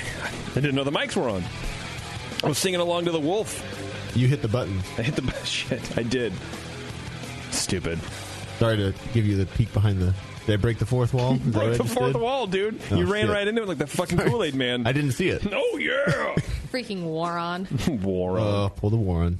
But you know what's not pulling a war on, folks, is going to BNA 11. You guys are going to be at Homebrew Con, which, by the way, watch me do 2 live reads at the same time. Is that happening? Get your tickets to Homebrew Con at homebrewcon.com. It's going to be a friggin' blast. And then what you're going to do beforehand is go to BNA 11, because that's also going to be in Baltimore as well. Excuse me, I'm choking on my beer, which is supposed to be a pale ale, but it tastes like a friggin' session IPA. Whatever. Beer systems. What's the difference between a session IPA and a pale ale? It's hoppier, and there's not a whole lot of malt. There's not a whole lot of malt to it. I don't like it. I don't know. The session IPA thing, I'm over it. Yeah. I'm over it. What's wrong with malt? I don't know. Good question. After the break. Thank you. I'm kidding. BN11, man. Tickets are on sale now, right, Bev? Yep. All right. You can go to... Sorry, the microphone was over there. Yep. Yep. Sure enough. You can go to... Where is it? There's no website on here, Bev. On where you can go, how you can get tickets to BNA 11. They're on the internet. Oh, it's on the thing I gave you, but you can find them at Eventbrite. The thing you gave me 1,200 things. The show log says Eventbrite. BNA11.eventbrite.com. That's BNA11.eventbrite.com. I did give you 1,100 things. You did. It's going to... so your ticket is going to get you to and from the Homebrew Con Convention Center, a commemorative BNA 11 glass. You can't have too many glasses. Unlimited tastings from all 8 breweries, which include Peabody Heights Brewery, Raven Beer, Oriole Park Beer, Monument City Brewing Company, Baltimore Brewing Company, Full Tilt Brewing, Finn City Brewing, and Antietam Brewing. Live music, Brewing Network shenanigans, whatever those are. Tickets are limited, so please act fast to ensure you get yours. Like Jay's been saying for a couple months, we're going to have kind of a smaller party, man. So, more intimate. Get your tickets out. More intimate. Ooh, very good. Come out for a night. An intimate night. With the BN. I'm going to pass. It's going to be at the Peabody Heights Brewing at historic Old Oriole Park. That's a mouthful to say. Found it out. Home to 8 local brewers, and it's a co-op, I guess. Do you know anything about this setup, Bev? I have no idea about it. I have a slight knowledge of what's going on. Yeah. Do you want to share, or do you want to keep that to yourself? No, I'm happy to share. Selfish. But if it's wrong, then sorry, brah. Okay. I believe we are renting out It's going to be on the space shuttle. Yeah. No, I believe we're renting out it is a brewery. I think we're taking up the whole brewery. And it was like a co-op or something. So there's and they're going to be providing all of the beer. Okay. So that's how that works. Works great for me, man. Me too, because I don't have to do any work. Yeah. So it's in a grocery store? It's in a grocery store. It's like a Fred Meyer. Isn't that what a co-op is? Yeah, I think so. No. Only for groceries. I don't know. I'm not a hippie. War on. I just thought that's what a co-op was. War on. We still have Denny and Drew on the line. You guys still here, buddy, right? Are we? Huh? Where? Yeah. Don't wake me up. Denny's spending too much time in his garden. Yeah. The poppies. Yeah. So what I wanted to hit on a couple of things that I really dug about the book, and again, back to the archetype things. You have the quiz in here. Yep. You have the quiz in here. Quiz? What's that? Did you take the quiz? I haven't taken the quiz. I do want to read a couple of the questions here to Beardy and see if we can just kind of determine. Maybe you, the experts, can determine from a couple of these questions which archetype he is. Right. You really want to see inside my head? Nope. I don't have a flashlight. Okay, here we go, Warren. You ready? Oh, I'm ready. All right. It's 2 a.m. on a sleepless night. To lull yourself to sleep, you begin to think about your next brew day. And these are so you can pick A, B, C, or D. Okay? What I'm going to be thinking about? Yeah. Okay. A, that blot of mustard on my shirt from earlier tonight reminds me a mustard beer would be interesting to try. Nope. B, which malt and hop should I use in my next smash beer? Maybe. That might be it. C, I should brew an English barley wine so I'm ready for Christmas. Nope. Or D, when do the fruit orchards begin to bloom this year? B. B. Okay. Smash beer. Smash beer. Smash. All right, let's skip to this one. In order of importance, rank these elements in terms of your brewing priorities, 1 being the highest priority and 4 being the lowest, okay? Okay. Developing a beer that makes people go, what? That's not. That's not that important. Dialing in on your brewing process. That's important. Using traditional techniques to make the perfect beer. Kind of important. Or coaxing complex characters from multiple microorganisms. Sorry. So you want me to put those in 1, 2, 3, 4? Yeah. Okay, so number 2 would be the most important. Then maybe the third one would be number 2. I see what you're saying. B, C. Okay. So yeah, in order of importance, B, C, and then D, A. A being developing a beer that makes people go, what? And then what was D? The coaxing complex multiple orgasms. Yeah, then definitely D, and then A. Okay. What is he? Do you guys know? Is that too small? He's a scientist. He's a scientist and process nerd. Yeah, no doubt about it. Okay, this is you, Warren, already. These brewers are all about the process and understanding how brewing on their system works. Experimentation and repeatability is the name of their game. They'll be able to tell you exactly what temperature their mash tun settles at, exact volumes that their system will produce, and how their fermentations respond. Yeah, would you like me to tell you that stuff now? Yes, I do. Yes. Okay. I really would. That you? Do you think they nailed you? Yeah, not knowing what the other options are, I would put myself in that category. Well, there's 12 questions. We can take them later. I don't want to bore everybody. No, but, that's fine. Look at you guys, man. Look at me. I'm a nerd. Yeah. Well, hey, man, and be proud of it. Warren, this means that you and Denny share some DNA. Uh-oh. That's right. You can never get married. Dad? Yeah, Denny can't tell what he's doing either. Right. I was going to say, the beards are the same. Yeah, right.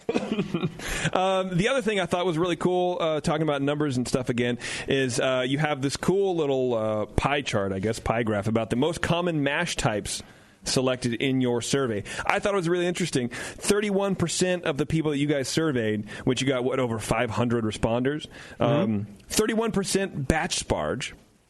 Sure. Yeah, I blame Denny. You should. I think that's his. I think it's his fault. 29% fly sparge, but what got me was 22% of people still do extract. Hey, it's not still, man. It's not. Still. Is that not like as antiquated as it used to be? Is it coming back? Is it like Air Jordan? Extract is a very viable way to brew. I mean, and again, look at the extract brewer in the book is Janice Gross, who is no slouch. Yeah, that's true. And, I've judged best of show rounds where extract beers have won. No. Really? Yeah. Really? There was an extract Dunkelweizen once that just was unbelievable. Wow. So a lot of it has to do with how you brew more than what you brew with. Yep. Even with extract. Even with extract. Yeah, I still actually will go back and I will do an extract batch from time to time when I'm pressed for time and I got to get that brewing itch satisfied. Yeah. And I'm actually, before the end of summer, I'm wrapping up an article that's all about how to do extract and do it right. And I mean, really, you think about it. Stop and think about what it is that we tell new brewers are the most important things for them to worry about in terms of making great beer. We tell them worry about fermentation, temperature control, and worry about your yeast health and your sanitation. Yeah. You notice that all grain isn't in that top 3. So it is completely possible for somebody to make some really kick-ass beer using an extract. Now, it has its limitations, but that's kind of a trade-off that some people have to make. One of the best brewers I know here in L.A. has been brewing with extract for 30-some-odd years, and he makes really great beer. I think extract can get a bad rap because that's what beginning brewers start with, right? And because their process, it may not be quite up to par. Is that what it is? The beer may not be quite up to par. Is that all you think it is? Is just that if you have a more experienced hand using the same ingredients, you're going to get a better beer. It gets slammed because people are all thumbs when they're using it. Yeah, I think a large part of the reputation that comes with extract is because of the newbie status of a lot of the people doing it. I would never have thought of that as an excuse or a reason. Yeah. A reason here, Yeah. bud. Hey, Right. hey, I'm just JP, giving I'm you Irish shit. Catholic. I come loaded with a ton of guilt and a need to find excuses everywhere I can. Right. Well, you're doing great. It's got you a couple books, man. I know, see? Okay, I get it. All right, I'll give you that. I'll give you that. That's a totally valid concept to have, the extract, folks. Cool. Well, and the other one I Denny. thought was really interesting was Denny, in the cool. mash types. There were, in the survey that we did, there were a fair number of people who responded with brew in a bag. Yeah, 6%. Yep. Now, if you go and you look at the AHA survey that had been done just before that, before we did ours, brew in a bag was like 1%. So over the course of about a year and a half, brew in the bag grew like by 5%. And for that, I blame the Australians. Those bastards. I mean, really, because aren't they the ones? And look, they didn't invent the thing by any means, but every time I heard about it, it was always, I read on a forum that this guy in Australia does the brew in a bag, and he does this thing. So I guess I just keyed in on that. That's where they brew in a bag a lot of times is in Australia. They don't like to sparge, or I don't even know how to do brew in a bag. I don't even know what it is. No, I just think brew in the bag is just basically steeping grains done on a massive scale, and you have to be strong enough to lift the whole damn bag. Which is why Australians do it. Yeah. Yeah, I mean, because they're all he-men, including the women. Well, right. They gotta beat the Aborigines back and kill all the dingoes. And the crocs. And the crocs. That's true. And then 1% don't sparge at all, which I guess I would have thought would be a little bit higher than 1%. But, I mean, the Brunabag folks got to come from somewhere. What is the difference between not sparging and batch sparging? Well, no, batch sparging, remember, is still sparging. It's just instead of doing a fly sparge, a continuous fly, where you're trying to equal your inflow and your outflow, batch sparge is basically, okay, drain it all, add all your sparge water, let that sit, and then drain that all. No sparge is literally what water is in the mash tun and comes out of the grains is exactly what you go with. And I'm not entirely surprised that it's a low percentage thing, because when you think about it, very few people talk about it. Almost everything is all either batch sparge or fly sparge or brew in a bag now. Yeah. And really, in a lot of ways, where I saw the most traction for it and the most use for it was when I was making big, massive beers, and I was trying to do these big barley wines without doing a lot of dilution. But there are still a lot of people out there who swear by the no sparge thing as a way to make cleaner, sweeter, more malty beers without any sort of tannic bite from the husk. So, well, then I don't know if that's what you would call what I do, because when I'm doing a 10-gallon batch, I still use my 26-gallon kettle, but I mash with a low grist ratio to where it's like either 1 or 1 1/4 quarts per pound. But then when the mash is done, I'm mashing out, I'll just add all of my sparge water all at once and do the Vorloff and then just drain it off. So would that be a no sparge or would that be a batch? It's a war on sparge. I consider that no sparge. That's how I do a no sparge. I don't put all the water into the mash. I mash with maybe like 2 quarts a pound and then add the rest of the water I need at the end of the mash and run it all off at once. To me, sparging really, I mean, and maybe it's my own definition that I've made up and no one else uses. But to me, sparging is trying to extract more sugar from the grain after the mash. So, I don't know. I mean, it sounds like that's what you guys are both doing, but just in a weird.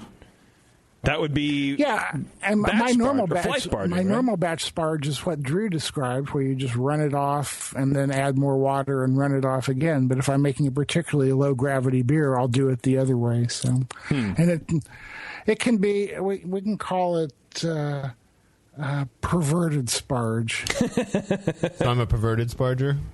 Yeah. JP, remember at the beginning of this talk when we said that you could ask the homebrewers how to do something and get 9 different answers? Yeah. Yep, there you go. There you go. Perfect example. Speaking of that, I see your choice quotes from old school masters. Yep. In here, and you say, some of these quotes are contradictory, but that's what you get when it comes to homebrewers, which is true.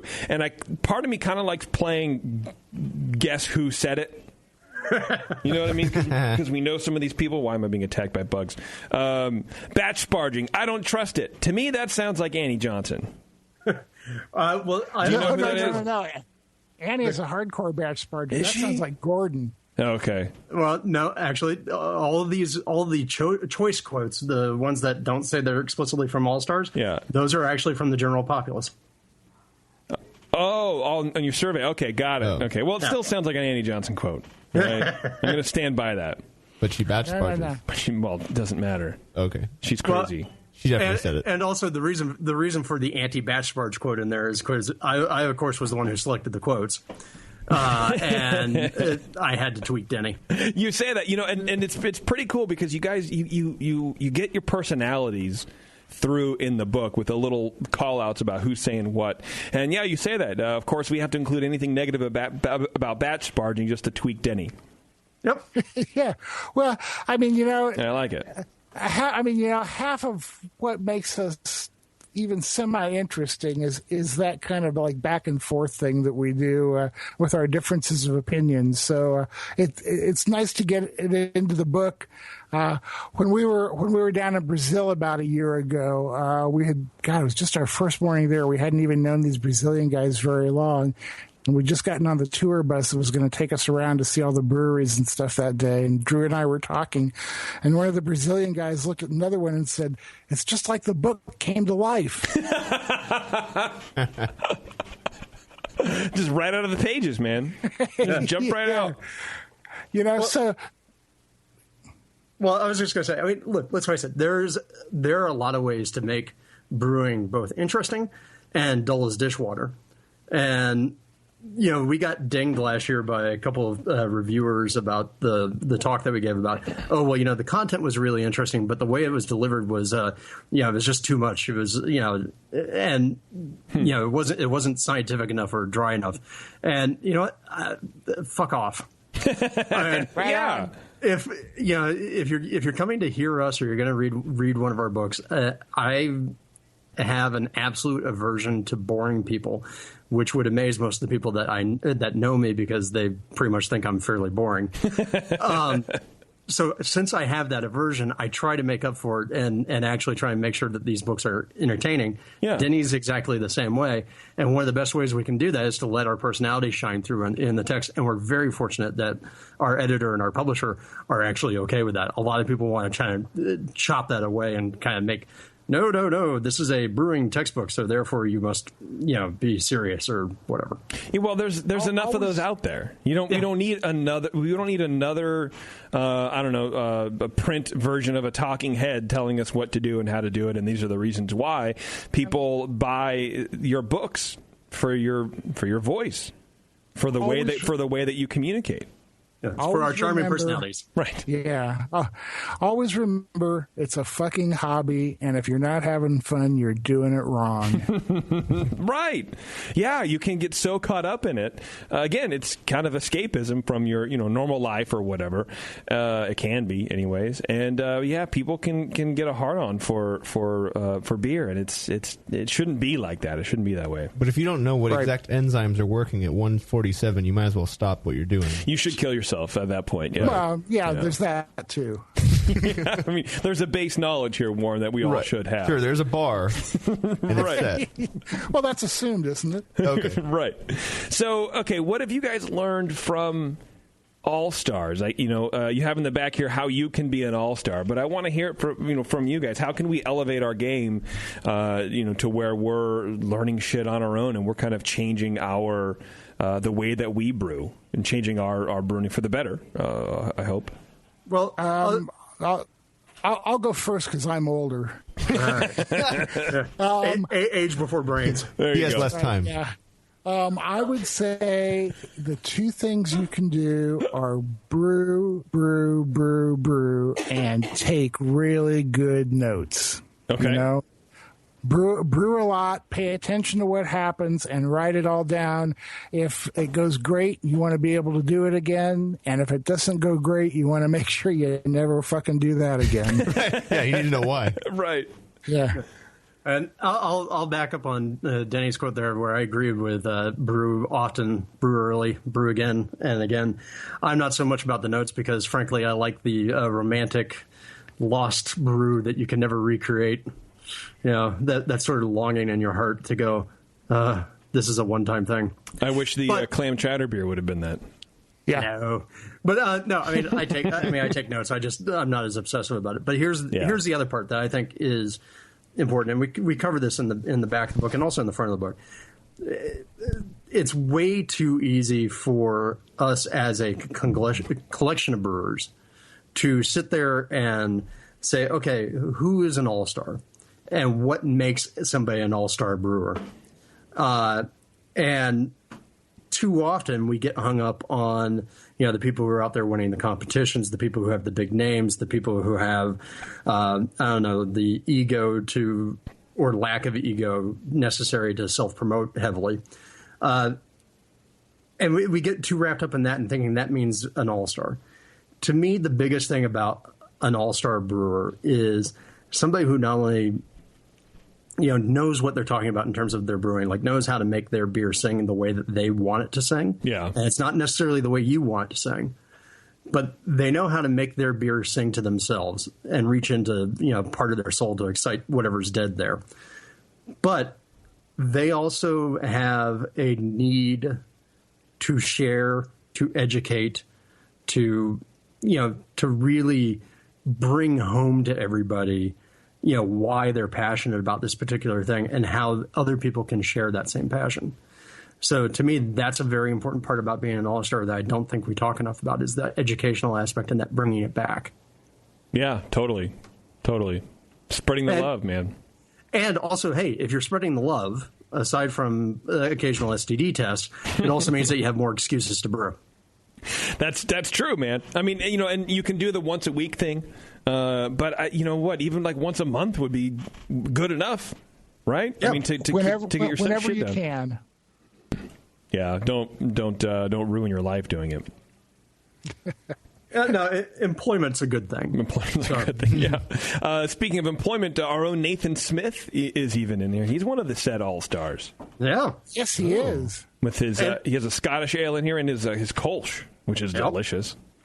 Yeah, so we thought it was kind of funny that I think Nathan's in there talking about hops because, of course, that's what everybody really knows Nathan for. Yeah. And the two recipes that he includes are a Scottish and a Kolsch. Right.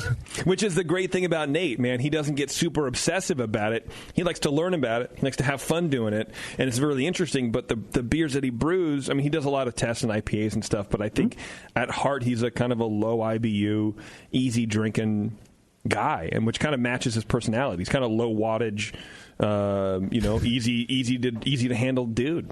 I like that. Until you put him on a stage. Until you put him on stage and he'll melt your fucking face off, dude. Exactly. Put a guitar in his hand. Yeah. So, and Tasty's in there, and Palmer's in there. So we snuck a couple people out of the crew. Right. You did, but right. not we not were me busy. or Warren. Yeah. We were busy. Warren and I we were understand. playing Carcassonne or something. Well, Warren, we couldn't find you behind all the hair. And okay. JP, we actually wanted somebody who likes homebrewers. I like homebrew. Well, that's yeah. Careful. Yeah, that's true. Well, fair enough. All right, fair play. You got me. But I will put this out there for the second edition. I've offered my services to many people, and no one's taken me up on it yet. I will write the foreword to anybody's book. Well, there you go. Oh, and we'll do this. And we have another book that we're talking about right now. Wow, we'll keep that in mind. Keep it in mind. It's just going to be the word "fuck off" 100 times. Well, and we will reserve the right to put an editorial disclaimer around the introduction. Just that's redacted. Right. The whole thing is just redacted. There's black bars everywhere. I think it's great. Where can we buy your book, our friends? You can buy it anywhere that any fine retailer where finer books are sold. So right now you can buy it off of Amazon. You can buy it off of our publisher, Quarto Books. Barnes and Noble. You can hopefully your local brew shop is carrying it. It should be out there just about everywhere. Yeah, go to your local homebrew shop and ask them to carry it, and then buy it. That's right. Is it going to be? Is it going to be in Baltimore? Soon we're going to set up a store on our website and hopefully be able to sell signed copies there. But that would actually take work. and if you're going to Homebrew Con, we're doing a book signing there at the Brewers Publications booth, so you could buy it there and get it signed. They'll have both of the books there.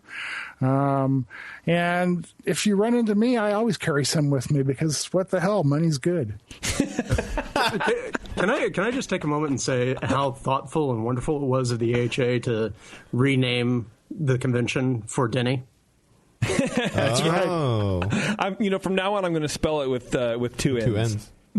That's right. You just call me Homebrew Con. Homebrew Con. I'm surprised the logo just isn't a pair of red high top Converse with a ukulele. It may be by June. You're going to take over, man. Well, hey, guys, I appreciate you taking the time to come and plug your book. I think it's amazing. Well, thank you so much for asking us, man. Yeah. We appreciate the opportunity to talk about it, and it's always great to joke around with you guys. Yeah, we enjoy having you guys on. It is a really awesome book, guys. I'm not even blowing smoke. It's laid out unlike any other homebrewing book I've ever seen, where you have the people who are making up the recipes tell you individual tips and tricks that will help you refine your processes and kind of get into their minds about why they're doing it this way and why we brew the way we brew. And hopefully it'll make you think about why you do the things you do and if there's room for you to change for the better and to investigate other people's processes. And I think we can't get enough of that. I think it's really rad. And hopefully it'll make people think about what lesson it is they have that they can teach to other people, too. Oh, yeah. I guess I never really thought that I had a lesson to teach, but maybe we all do. Maybe I don't. You might not. I think your lesson is don't brew like me. I've said that. Wow. It's like you know me, bro.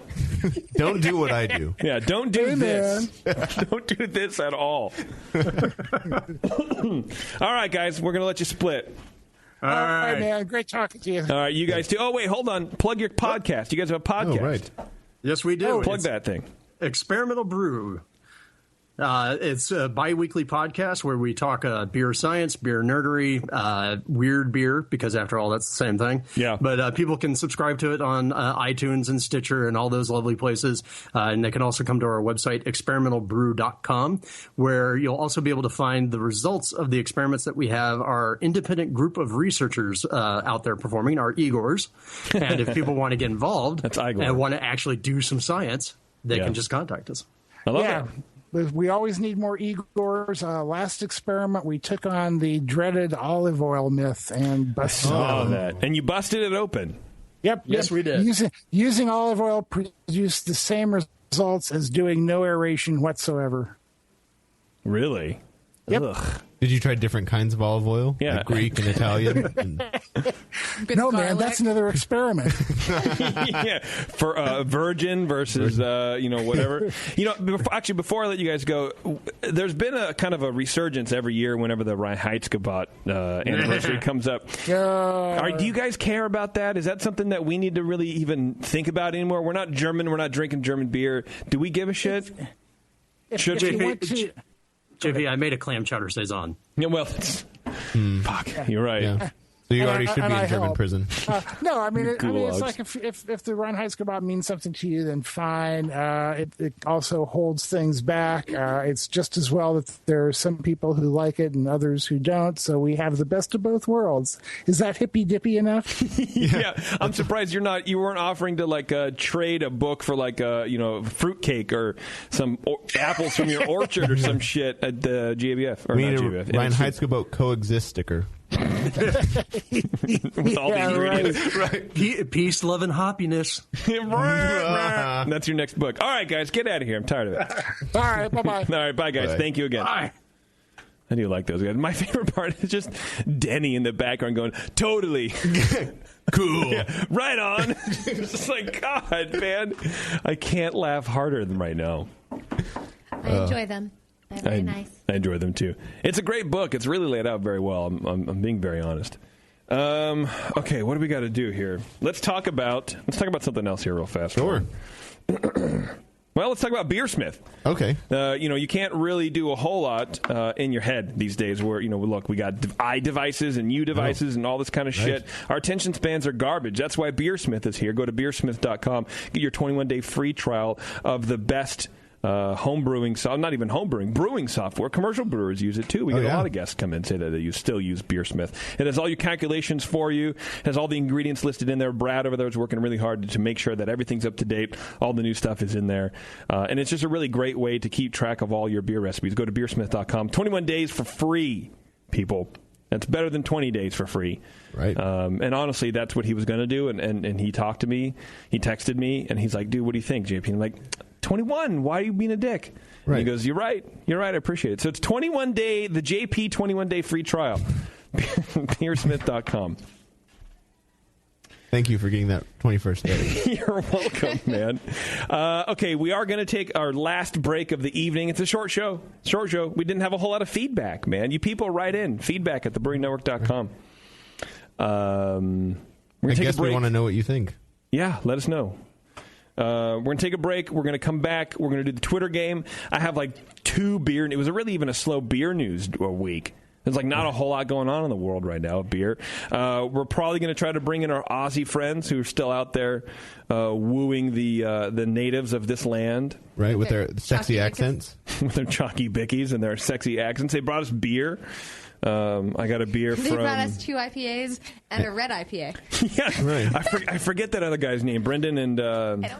And Homeboy. So bad. And he brings in 3 bottles of beer, and he's like, yeah, so 2 are IPAs and one's some sort of red IPA. And I'm like, so 3 IPAs. All right, man. And then I got this thing. I don't know what it's a 10% anniversary ale from Murray's or whatever. Murray's? Big, bold, and oak aged. Lark Distillery whiskey barrels. Murray? So that's not an IPA? It's not an IPA, no. Oh. It might be. Who knows, dude? It's a Murray PA. Get it? No. Turn her microphone down. What a war-on. Bev, you're such a fucking war-on. All right, speaking of war-ons, we're going to take a break, and we're going to come back. We're going to wrap the show up, folks. That's what we do here. Wrap it up. On the Brewing Network. Yeah, wrap it up. Not like prom night. We just kind of just let it go. It's the session. Stop it. We'll be right back, Bev. You're listening to the Brewcasters on the Brewing Network.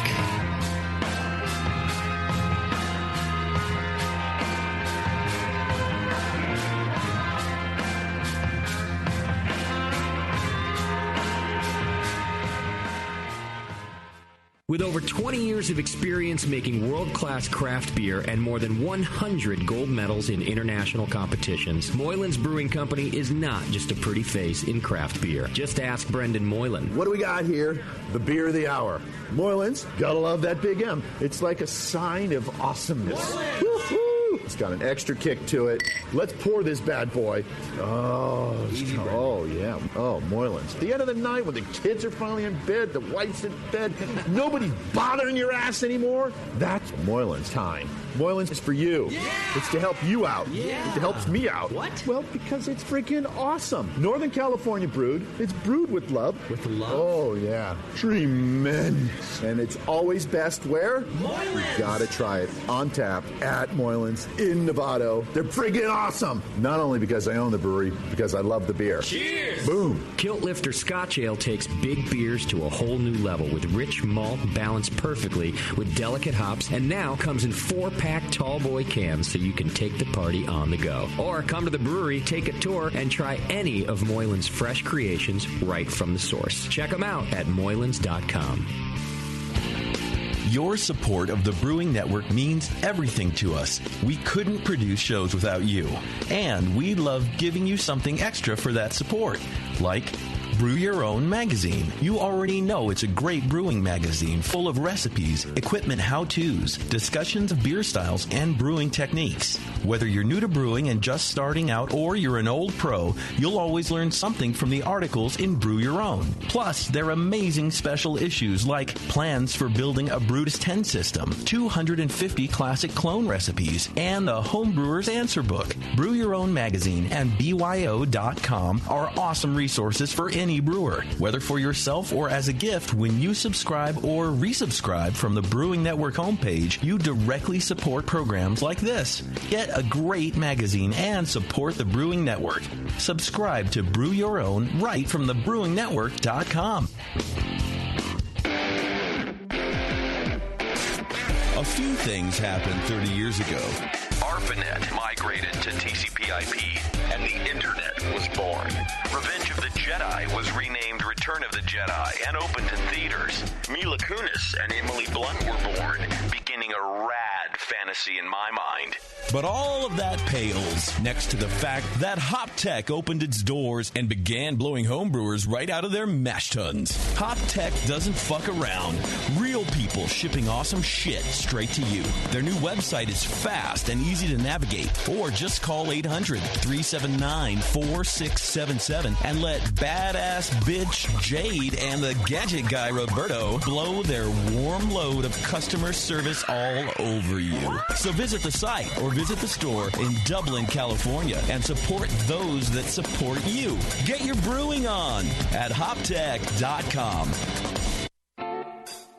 Last year, on the first Saturday in May, 11,000 participants brewed more than 19,000 gallons of beer. It's National Homebrew Day. This year, on May 7th, fellow homebrewers around the world will join in the global celebration of the greatest hobby there is, homebrewing. The American Homebrewers Association encourages you to be a part of this epic brew day. Go to homebrewersassociation.org and click on Big Brew, National Homebrew Day. There you'll find this year's official recipes for extract and all grain brewers. If you're going to host a public event, register it as well. The AHA provides promotional materials like posters, Zymergy magazine, and display signs. And don't forget to raise a glass at noon Central Time for a worldwide simultaneous toast to homebrewing.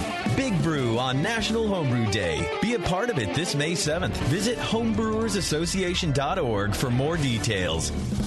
Tampa Bay has become a great destination for craft beer lovers with more than 60 breweries and counting, like Cigar City, Tampa Bay, and Coppertail Brewing. One of the newest breweries is Four Stacks Brewing Company in Apollo Beach. Four Stacks believes that the West Coast can't have all the fun. So while we feature West Coast beer like Stone, Ballast Point, and Green Flash on tap, we also brew hopped up ales to our liking in the West Coast style, even as they're truly Florida. Come in and see for yourself. Four Stacks hosts monthly homebrew club meetings, bottle shares, and partners with local restaurants for free food delivery while you enjoy your pint in their new tap room. Stop by Four Stacks Brewing and support the greater Tampa Bay craft beer scene at a brand new community-oriented independent brewery. Four Stacks Brewing, bringing the best of the West Coast style and attitude. Four Stacks Brewing Company in Apollo Beach, Florida. When I order a beer, I want my server to know more about it than I do. I want someone who enjoys good beer and loves helping others enjoy it too. I want someone who knows how to pour a perfect pint for every beer style. I want a Cicerone. The Cicerone Certification Program is creating the type of people who help you enjoy great beer. Home brewers and craft beer lovers know beer is more flavorful and complex than ever, and it takes some serious knowledge to store and serve beer right. Cicerones know beer. There are 3 levels in the Cicerone program: Certified Beer Server, Certified Cicerone, and Master Cicerone. Cicerones are truly the sommeliers of beer. The best beer locations have a Certified Cicerone on staff. Relaxed and unpretentious. Cicerones are tested on storing and serving beer, beer styles, flavor and tasting, the brewing process and ingredients, and pairing food with beer. Learn more about your next beer guide at cicerone.org. Certified Cicerone, because it takes top talent to present a perfect pint. You're listening to the Brewing Network. Because like beer, radio shouldn't suck.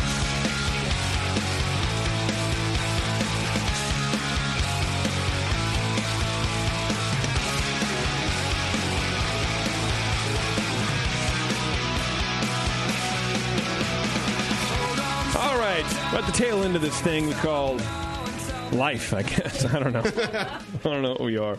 It's winding down. Yeah, I do want to tell you guys about the third annual Pints for Paws Craft Beer Festival benefiting the Berkeley Humane Society. They have a selection of 80-plus craft beers from over 20 craft breweries and have a great time. While benefiting the Berkeley Humane Society, you can, I think you can adopt animals there. It's a whole thing, man. Saturday, June 4th from 2 to 5. So if you're not going to Homebrew Con, definitely head over to 10th Street at Carlton and hang out with a bunch of cute little animals. Tickets are $40 through, I missed that deadline, $45 from now until June 3rd, and then or $50 on site. So, definitely go online and grab that today. BerkeleyHumane.org. Why is a place called a Humane Society when it has to do with animals? Humane? Yeah. I don't know. It's not dog society. Well, being humane, cat society. I guess it's like you be human. Spreading humanity. Yeah, which has worked well over the centuries and millennium, right? That we're very humane to one another. So why not pass that down to animals? Right. Yeah. Every dollar that's raised at the event will go directly to Berkeley Humane to save lives of dogs and cats in the East Bay.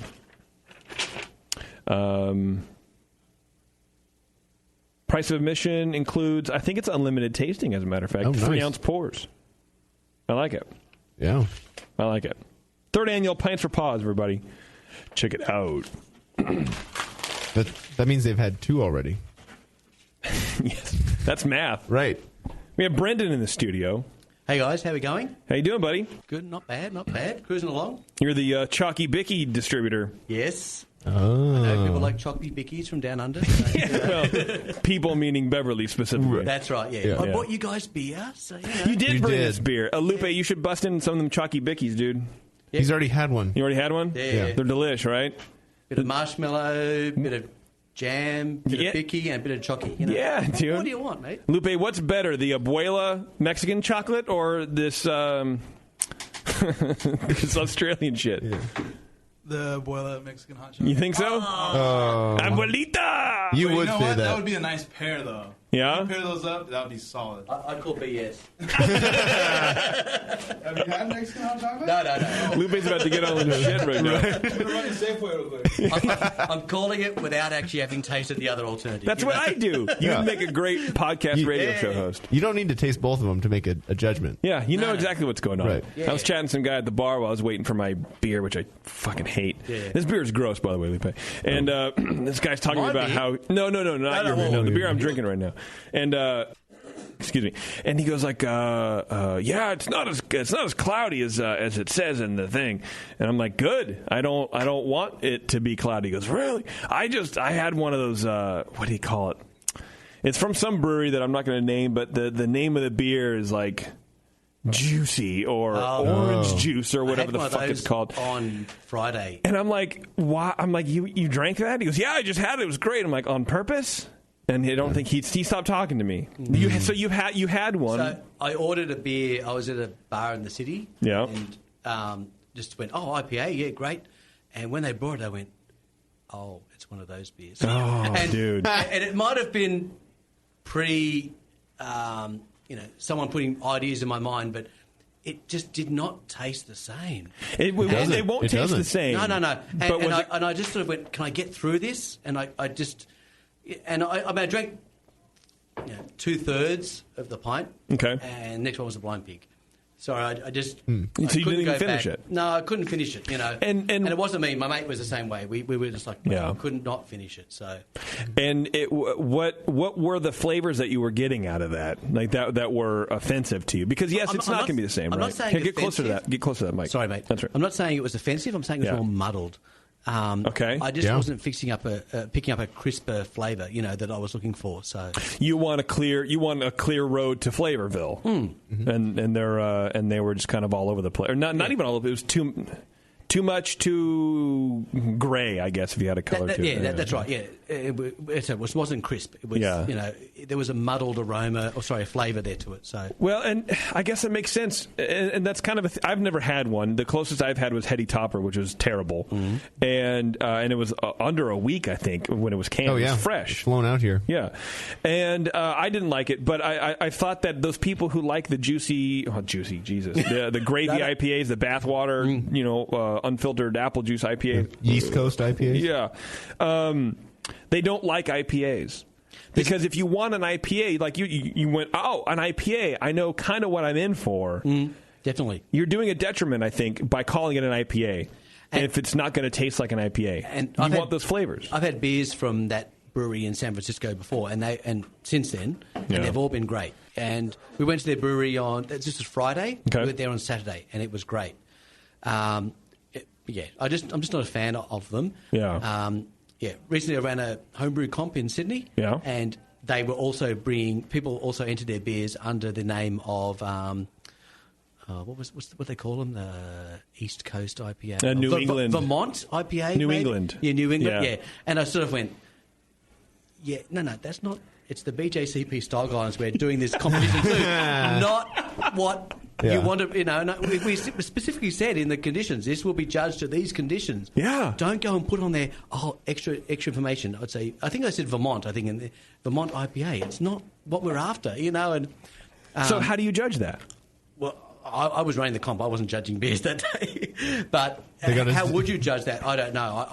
You kill them for appearance. That's 3.0. Clarity and all that sort of stuff. Sharpness of flavor, hop, the burst or whatever, the hop flavor, the hop aroma. You might get aroma in there, because aroma's maybe not, but the flavour, there was a muddled flavour, clarity.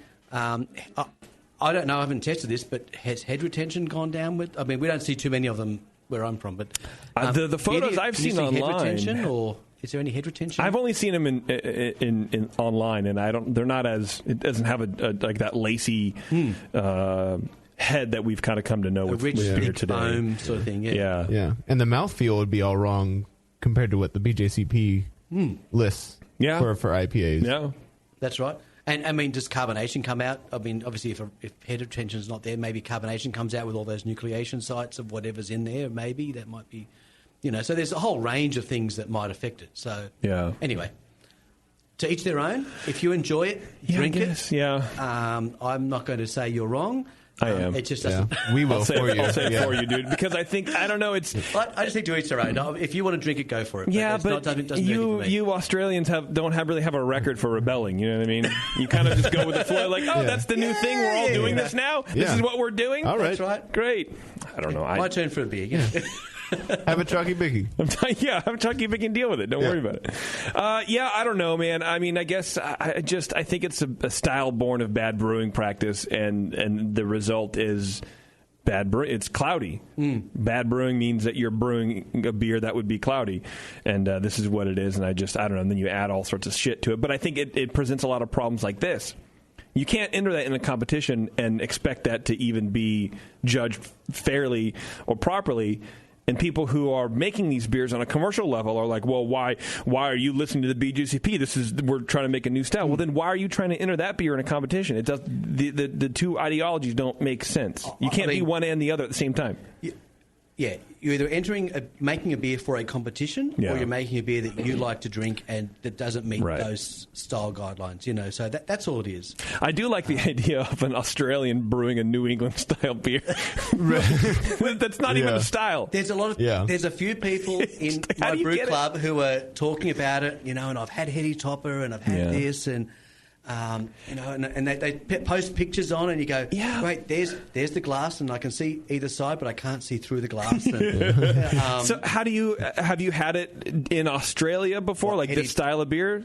I personally haven't. No, my first example was on Friday, so 3 days ago. Okay, because I'm curious to see how they would travel. I mean, they didn't travel well across the state or across the country I think these were from people that actually bought them and put them in their luggage and flew them home and then drank them or gave them to friends who asked for them. Literally within a week of being purchased. Okay, well that's good. Yeah.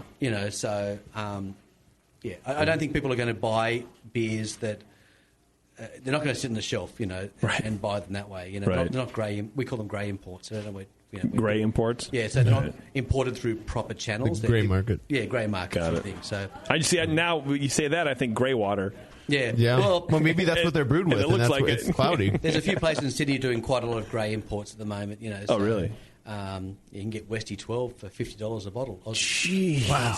And I think the 6 is a far superior beer than the 12.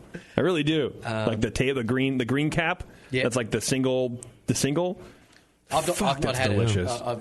I've actually got someone gave me a bottle of the Westie 12 and they spent the $50, but I've not had it. But it's fine. Yeah. But you can get a beer of equal or sometimes better quality. And that's the reality, I think, of brewing these days. Craft beer, we have 4,200 breweries here, just in this country. You guys are seeing a huge renaissance in brewing. That's right. You can find beers that you don't need to pay $50 for, that you don't need to wait in a 10-hour line for. You can just kind of stumble upon them, and I don't know. I don't line for beer. So, Yeah. It's I'm past that. You're over it. Look at you, curmudgeons over here. Yeah. I don't wait for beer. Right. No. If I want a beer, I want it now. Yeah, for sure, dude. How's the brewing scene in Sydney? It's great. Sydney's where you were at proper? Sydney, or okay. yeah, Sydney, yeah. What's your address? No, really, what's your street? Yeah. So Sydney, we've had a lot of breweries open up in the last couple of years, and I've had 2 mates open up breweries in the last 12 months, which has been great. Wow. And I've got a few friends who are brewing under license, using other people's facilities and things like that. Okay. All right. So there's quite a few. It's growing, So, Yeah. but we're seeing what you guys are seeing, where the big guys are buying out the small guys. You guys are getting that? Yeah. Oh, wow. So there was a brewery in Victoria, and it was bought out by maybe it's Asahi, one of the big Japanese brands, which owns probably half Australia's breweries anyway. Yeah. Or half our brewing market. Yeah, they own Little Creatures too, I think. That's right. Yeah. I think they own. Yeah, there's basically 2 main players, but they're bought out and good on them. So, but at the same time, there's a lot of smaller breweries that they're opening up, and we'll see how they go. Some of them are brewing really good beer, and some of them I think have a little bit of a way to go. So, tell us about these beers you brought in. I mean, not any I great didn't bring detail, these but ones, so I didn't bring these ones here. Okay, no, that was your friend. Yeah. So, the beer you've got there in front of you is a brewery about an hour and a half north of Sydney. And Okay. every year they bring out an anniversary ale on the 1st of January. So every year we basically reserve a case or 2, depending. We go to our brew club and say, who wants some beers? And we ring them up and order it and make sure. And then we drive up on January 1st, which is pretty, some people are a bit hungover, some people are a bit tired. But we drive up and have lunch, and we buy back this. So this should be a barley one. I've actually got a couple of vintages of these, but I've never actually cracked one. I'm waiting for them to mature a bit. Okay. But it's also, that's 10%. So okay. It's I find it hard to always drink one of those, and it's trying to get the right friends together that will appreciate it too. Yeah, that's my problem too, especially with big beers. And it's interesting to me. This one on the box says best before 28/12/16. So the 28th of December 16. Why not? I don't know. It was probably bottled on that day, 15, which was last year, and it was released on the 1st of January. Well, yeah, and that I get, but a lot of beers are saying, I've seen them, and these clearly are different, that you can age them indefinitely, or some companies go, 10 years or whatever. But these people are like, no, dude, a year. But I kind of like that. But maybe, and I'm not an expert or have any knowledge of this, but maybe the law in Australia says you've got to have only 12 months on it. I don't know. I mean, okay. Yeah. All countries, weird laws. All countries make up stupid laws. That's true. Or for alcohol, not even just beer, alcohol in general. It's so. It's approximately 5 standard drinks. That's weird. Yeah. I mean, my point being that I wonder if they kind of know the limitations of cellaring beers. Quite often you'll get a barley wine, and we all know this. It's not a surprise. But the longer you age a barley wine, it'll oxidize, and the flavors will change. You can kind of get the soy sauce thing and whatever. So you can't really keep a barley wine on for 5 years and think it's going to taste the same as it did, maybe a little subtle flavors. But maybe these folks are like, well, look, dude, within about a year, it's going to taste relatively similar, and then anything else is going to be changing, and it's not going to be the same. And so I don't know. Maybe not. Anyway, that's what I would do. That's the commercial beer, and the other one I bought is the one that I gave to Beardy. That's it's their rare barrel golden ale recipe. They're their golden recipe. I just took it off the sour hour, and it's aged with bottled dregs. Oh, cool! So between Christmas and New Year, not the one we just had the year before. Yeah, 14. Yeah. I basically sat down and said, I've got sour beers I'm going to drink, and I had Russian River, Cantillon, Trefontaine. There was an Orval for some Brett strains, and whatever I could get my hands on with sour. Yeah. And I basically just poured them all into a little flask of wort and grew up the culture. Okay, yeah. And then did their recipe and threw some dregs at it and left it in a keg for 12 months. Nice. And tastes good? Tastes like shit. No. Well, I think it tastes all right. So just all right. More yeah. see. Well, now right. I'm fine with a commercial beer. Yeah, First I was like, oh, it's sour beer. What the fuck? Yeah. But now I'm stoked on this one. Yeah, yours. my beer's all right. Yeah. What's the date on that? I can't see. 20. He can't see either. Well, it's backwards. It's whatever the 24th month is on the first day of this year. So it was bottled on the 24th of January. So it was in the okay. keg for probably a year, and then it was, They do day, month, year. Yeah. Why? Because they're it's smaller, medium, large. The rest of the world does it. Small. Oh, small day. A day is smaller than a month. And it's smaller than a year. Time-wise, but not number-wise. Not all the time. No, not always with number-wise, but it's all, it's... You guys are going to have to come and join the rest of the world. I'm fine with feet and inches and miles. I'm good with that. Yeah. Archaic measurements. Well, thanks for the beers. No worries. Yes, thank you. Thanks for hanging out. So how long are you in the States for? 5 days. What are you going to do? What are you doing tomorrow? I know you have like a itinerary, but I apologize. I didn't look at it. Basically it's 5 days of drinking. So Friday we got in, our flight was late, so we drank. No, I don't give a shit. What are you doing tomorrow? Tomorrow's a free day. So we're basically moving into the city because we're going to change for our accommodation, and we're going to we have no idea. So we might be I was thinking we might do like San Leandro, so we might do Drake's 21A. Okay. I don't know if Clear for Squealy's open during the week. I'd have to Google that. Well, we can make some calls. It could also be some just a chance for us to catch up on sleep. Yeah, that's no fun though. You can sleep on the plane, dude. It's funny, jet lag has just been killing me. Really? Every morning, 3 a.m. I'm waking up wide awake. Great. Oh, what do I do? ruthless, dude. Yeah, it's just and then about an hour later I'm off again. So, yeah. It's only a 5-day trip. It's just purely abuse the liver for 5 days. Right, totally. Well, maybe I'll make some calls and see if Sully can get you guys in the 2-1A. Maybe I'll meet you down there, depending what time you do it, because traffic coming back that way around like 2 o'clock sucks balls. Bart. Bart, it's tough, man. Bart sucks too. Right? Have you been on Bart? Yeah. It's like any public transport around the world. They all suck. Really? I've seen people defecate on Bart before. Okay. You win. Thank you. This is the city we're talking about. You want to sit in for some speaking? Oh, hold on a second. I'm not going to do that segue. That's terrible. I have a couple things of beer news here, Brendan. You want to hang out for a little bit? Hang out. Yeah. All right. It's beer news, everybody. Oh, beer Brought news. to you by Ears Up Podcast. Again, wow, they're a double sponsor. No, I don't have any sponsor for beer news. But I will say, here, I do have this library to do. Brendan, here you go. This is what you've been waiting for. Yep. Brendan, let me ask you a question. Are you getting enough? Never getting enough. Hey, I'm single, but never. Oh, shit. I bet you like more then. Oh, yeah. All right. Well, Adam and Eve has everything that you need to get more. And just in case you don't become single anymore, you want to plan for that eventuality for sure.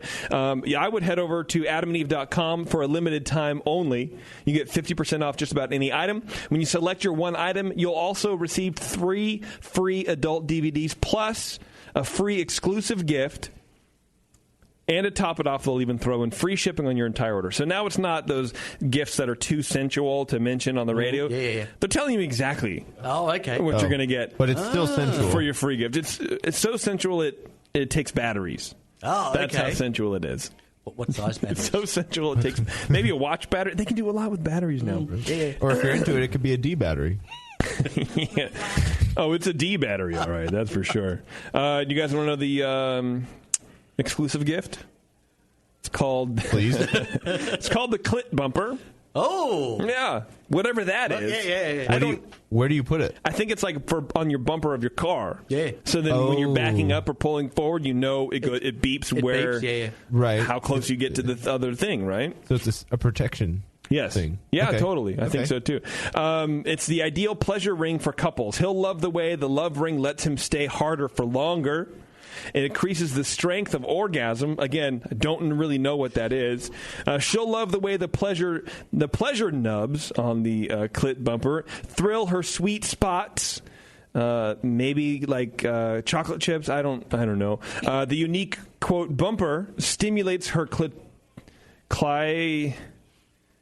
more. What is that word? It sounds made up. Clitorize. Fictional. Yeah. Soft and stretchy for a comfortable fit, made of premium silicone. It's waterproof, thank God. Compatible with all water-based lubes. AdamandEve.com and use code BNARMY at checkout. It's BNARMY at AdamandEve.com. Use code BNARMY at AdamandEve.com. 50% off. For the next time you find yourself clit bumping. Or you need to bump clit. Is that the thing where like... Oh, when you're bumping clits? You're bumping clit bumpings. Is there a movie about that? Yeah, you can get 1,600 titles of that shit at AdamandEve.com. Wow. Use code BNARMY. Yeah. Wow. Do they send things to Australia? Can our friends get that stuff? There's no free shipping. I don't think there's free shipping. Do you guys have like regional porn? Like kangaroos? Yeah. Or no, like, I don't know, like shit with like in the plot there's a crocodile or an aboriginal or like something. Oh, yeah. Is it something like that or is that just I'm aware of. porn is porn is porn? Yeah. I mean, the Germans have their thing and we have the school, well, the Japanese have schoolgirl thing, but we have like the little kid, like not little kid, but the schoolgirl thing too. I know that guy real good. The Vegemite delivery man. I'm sort of backing off here now myself. Yeah. You know, that little, Oh, I heard you've been queuing up for this Vegemite. Yeah. Did anybody order some Vegemite? I got something that's real mighty for you. You got to use a microphone, and no one can hear you. Right. No? I've got a not chalky that I'm aware bicky for you. of. I mean, Vegemite, it would be dark and salty, but I'm not going to go there. If I was a black porn star in Australia, I'd be called Chalky Bicky. Mm-hmm. Yeah. Mm-hmm. That's anyway. That would do it, yep. All right. Speaking of Australia. Yes. Okay. So I didn't cover that vagina beer that was in the news a couple weeks ago on purpose because it's been done before and quite frankly it's disgusting. But here's a news story that isn't just fluff. An Australian brewery is crafting beer from belly button fluff. Oh, that's gross. Which one? You got to use a microphone, what? Bev. For the love of fucking Christ. I'm not really talking. That one's not on. But I'm not talking. I'm just commenting. That's gross. I didn't care if anybody heard. And it's irritating. Which one does it say? 7 Cent Brewery. That's disgusting. Based where? Australia. I mean, okay, it's a big country. Lactobacillus is the vagina main bug, but what is the main bug that grows in your belly button? Does it say? 7 Cent Brewery. Harris Billy Buttonus? I don't know. That might be it. Hairiest grossness. Fattest guttus. I don't know. They are, I don't know, dude. It doesn't say. Their website doesn't say. Doesn't say. Oh, where are we? Doesn't say. It doesn't say. Contact us. Is there a telephone number? Our beer. I don't know, man. Why are you making me do There's this? no telephone number. Contact us. We can't just call them right now. Contact us. No. To dial them up. No, it's a web contact. form. Yeah, it's just an internet form. Okay, yeah. Yeah, sorry, dude. You don't get to know that shit. All right. That's No, well, fucking confidential. That's. Let's do address. Well, I mean, thought you Australians knew everything about everything. Right, you don't keep tabs on each other? Yeah, we do, but. Australia. Yeah. Yeah. Victoria. You just went to Australia.com? Victoria, okay. Yeah. Gisborne South. Yeah. Okay. Does that make sense? No. I've heard of Gisborne and I've heard of, Victoria's, we call them Mexicans because they're south of the border. Right. But, no. Well, yeah. Yeah. I mean, they could be owned by anybody. I don't know. That's true. It's just it could be like, like the Blue Moon, when you look at the address, you never know. You look at the address and actually go there, it's actually a Budweiser brewery. Right. So, no, I've never heard of them. Okay, Keep reading. Well, their latest beer, aptly called Belly Button Beer, so they're masters at marketing, was brewed with yeast harvested from one of their brewers' belly buttons. Apparently, they went around plating out cultures from all of their brewers until they got a strain that they liked. This is a quote from one of the brewers. They said, "Once you get used to the idea that yeast is yeast, no matter where you get it from, and that the water we drink is really recycled dinosaur urine, then you can just sit back and enjoy the beer, in theory." Did he say in theory? Yeah, in his quote. He wasn't saying in practice. He actually Right. He said you actually can't do it. Right. You could do it. I'm not going to do it. Yeah. I mean, I guess it makes sense. Yeast is yeast, no matter where you get it from, and whatever. Belly button. It's a single-celled organism, so. Yeah. I mean, so what if it has a little wax and lint on it? Yeah, who cares, right? Right? Sweat. A lot of sweat. In a 1,000-gallon batch, that's a little bit of that stuff. Just a bit. Just a touch. Yeah. Speaking of a touch, I'm going to burp here, but I can't do it. You already did that, Adam and Eve read. There we go. There's been a lot of hullabaloo in the news about the economic impact of craft breweries in different communities, mainly built around Russian River's Pliny the Younger debut or whatever, the beer release date Launch. or whatever. Yeah. We all know that lines wrap around the block and everyone's waiting for days and there's wristbands and the whole fucking thing. So, they have new data on the economic impact in Sonoma County proper from the release of Pliny the Younger was almost $5 million from 16,000 brew pub attendees. And that means that's how much those people spent in. That's how much more the revenue the county generated from travelers specifically going to Russian River. Wow. So they say 61% of attendees were tourists in town specifically for the beers released. And while 83% were from California, the rest were from 40 different states and 11 countries. I heard Australia was represented there, so that's good. I'm sure they were. But how long's the release time for that beer? I don't know. That's a great question. Is it like 7 days? Is it the first or second Friday in February that it's released? I think it's one release day. Maybe they have a weekend, but then it's just out until it's gone. It lasts a couple of weeks, I think. A couple of weeks, okay. Yeah, it's just because they until it's distribute gone. it around a bit. But they're talking about just Sonoma County, aren't Just they? in Sonoma County, just so people actually going to the physical place right. and doing the thing. They say 40% of the out-of-towners stayed in local lodging and paid an average of $163 per night, and 92% they said they would come back and do it all over again. Well, I'll be honest. I'm the same. I'm in those same demographics, but not for Pliny the Younger. Right. I went to Sonoma last night. We were staying in Santa Rosa. Yeah. To go to Russian River. Okay. So I meet those demographics just for not for that specific thing, but just in general. But just in general. Okay. So I can see how that definitely would add up over time. For sure. Yeah. They say on the brewery side, 16,000 people spent an average of $73. At the brew pub. At the brew pub. Yeah. We're above average. I saw my credit card slip this morning, so yeah. They interview Natalie here in this article, and she says the author goes, "So how does the brewery keep up with massive demand?" Natalie says, "We don't. We can't physically brew enough."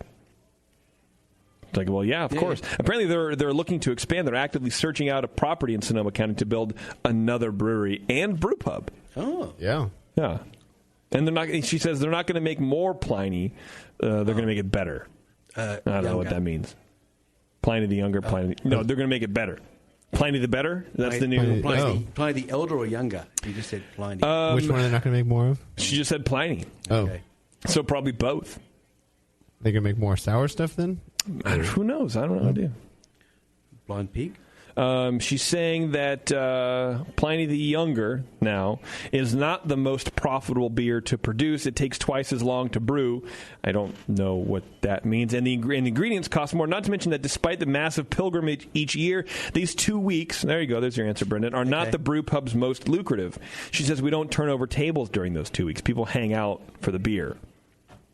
So that's got to be frustrating to have something that's super in demand and it's not as profitable as just your normal weekend. Right. Yeah. Whatever. So why continue to do it? Good question, dude. Because they can. Sonoma won't renew their license. Probably not, man. They make so much out of it. Right? All right. Well, that was beer news. Good stuff. Yeah. Wow. It's not bad.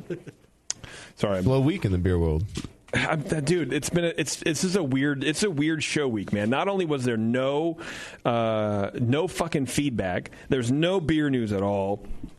We spent an hour with Drew and Denny, over an hour with Drew and Denny. Right. Now we got an Australian here filling time. Yeah. Weird. I do want to tell you guys about, we do have our new Labruski Cruise video up on the Brewing Network YouTube page. Pushy Jack just loaded that shit up like an hour ago. Or I whatever. just got a text on my phone like 20 minutes ago saying that it was live because I follow the Brewing Network on YouTube. And nice. I don't really know why, but I do. Why? Right, yeah, exactly. Why? But if narcissist. You guys, right. I like to see myself. If you guys wondered how our trip was on the Labruski Cruise in March. Yes. March, right? Check it out. It's what is it called? Labruski Cruise 2016. Or it's on our YouTube page. Search Brewing Network and you'll find it. It's pretty cool. It's about 8 minutes of coolness, mainly starring me because nobody else was around. In your Speedo? No. Well, he was the only one who was too excited there. No, not excited. Yeah. More shocked and scared to watch the actual movie. Too. We did have... There is a Speedo that makes an appearance. There is a Speedo that makes an appearance. there. It's not mine. Oh, no. It was gross. A listener called Chad, who we dubbed Supernova because he that partied really made the video? hard for like 2 days, and then nobody saw him after the second night. Like just nobody saw him at all. He just disappeared. Yeah. So we call him Supernova now. He burned hot. He burned hot, that's for sure. There were quite a lot of Brewing Network listeners, for sure. Yeah. And that was cool. We karaoke. There's some karaoke footage in there. We snorkeled. There's some snorkeling footage in there. I got real drunk. There's some of that footage in there. Bev got a little seasick. There's too much motion in the ocean. Couldn't handle it. Well, there were 6 drinks for $20. Which I told you. Yeah, so we went scuba or snorkeling. Umbrellas? No umbrellas, No but it was umbrellas like in the drink. They Oh. brought us Doesn't on the matter. boat, and we spent more time drinking than snorkeling, which is fine, I guess. And they were running around going, okay, 6 drinks for $20. You can buy these tickets. And we're like, motherfuckers. So they take you off the boat, and you assume that everything's going to be included because it's all included, but this is a different. Yeah. And I'm like, we're never going to drink all these drinks. And Bev's like, yeah, we are. He's like, you can buy 2 for this amount, 4 for this amount, or 6 for $20. And I was like, I'll take 6. Challenge accepted. Yeah. Challenge annihilated. Yeah, she did it. And then... but only 3 made it back to the boat. You held him in, though. Yeah, I did. I didn't vomit. I was close. Yeah. It was... But you looked pretty awesome in that man. video. And then... Were they frozen with salt? I went back to it. No. They were like... They were like tropical, like rum It drinks. was like boat punch. Yeah, orange juice and rum and shit like that, yeah. And I just went back to the room so hammered and just went to the... The food? No, the food. The buffet. Yeah. Got a plate of food, laid in bed and ate it, and then fell asleep for a couple hours. Too bad that didn't make the video. Yeah. I think it was videoed. I think... Did that shoot you? I think, Or was it Kyle? No, I think Kyle did, but I think that Push just loves me enough not to include things like that. Like, it was not my finest moment. It was a really good time, and you guys can follow along the Labruski Cruise video. Yes, to answer your question, we didn't do Speedos, but we did Nutters, essentially. Yeah. Like Nutter bathing suits, which I don't think we wore enough. I don't remember taking them off. They were definitely off. Cool. Oh. Yeah. But that didn't make the video. That didn't make the video, no. Because I think part of the problem was we had a big group, but we were kind of split off. I didn't really see anybody. We didn't do like a big grand entrance in our blazers. We had those white blazers made. Yeah, there's the no tank group tops. shot. There's no group shot at all. No, not at all. And that disappoints me greatly. It does. Yeah. Me also. Yeah, I could tell. Yeah. You sound pissed. Oh, I'm fuming right now. It was a good time. It was a was. good time. And would you do it again? Like next year? Will you do it next year if they invite us? Yeah, I will. I would too. Because, I mean, the last night made it for me. Like, that last night of just pumping quarters into that terrible machine. God, yeah, the casino, man. Until they turned it off. It was so fun. It was a good time. It was great. There were a couple of really good memories. Brendan, you should come out for it next year. Maybe. We'll see how we go. It's not hard for me to get here. I was just thinking that I had so much on at that time of the year. It was just terrible. But Yeah, we had what? March? I had a homebrew comp a week later. No, yeah. You know, I was running, so that was just too much that time of the year for me to try and get into. And Yeah. Yeah. You don't want to see me in Speedos either. Well, no, I don't. I don't. Literally every single person I saw in Speedos, I didn't want to see in a Speedo. Yeah, I can't think of a single person that I want to see in a Speedo. Yeah, no. I mean, Hard there's pass. a couple. Hard pass. Yeah. Maybe there's a couple chicks in the bar now that I would, but it's other than that, no, nobody wants to see nobody. Like her? Yeah, I don't know why people wear Speedos.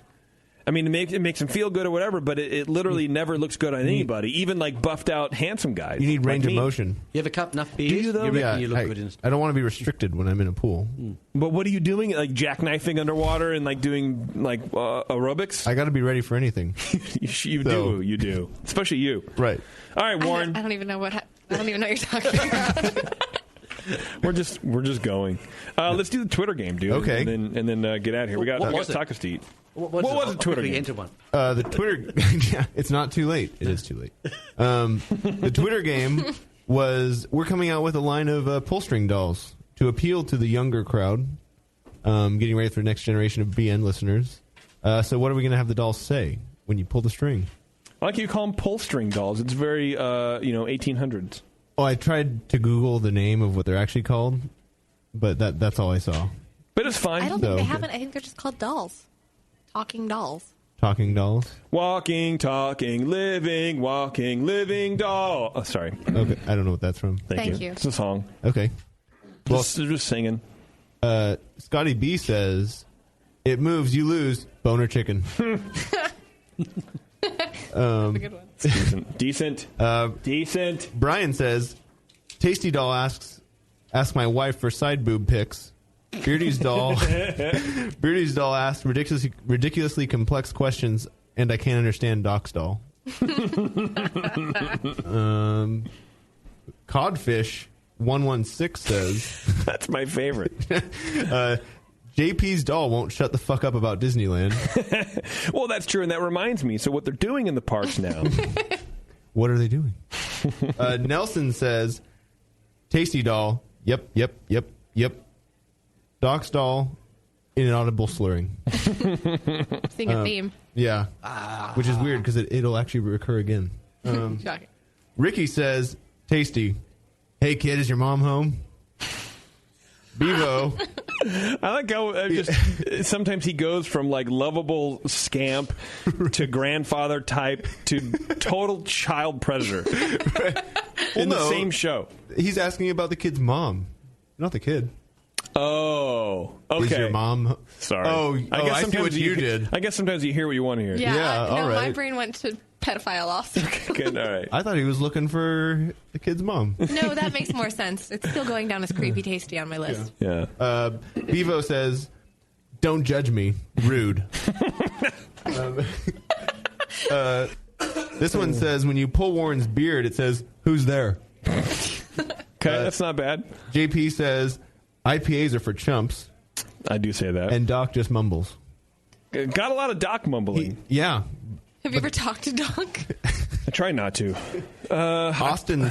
I should have been writing these down. Good. Well, that was all one.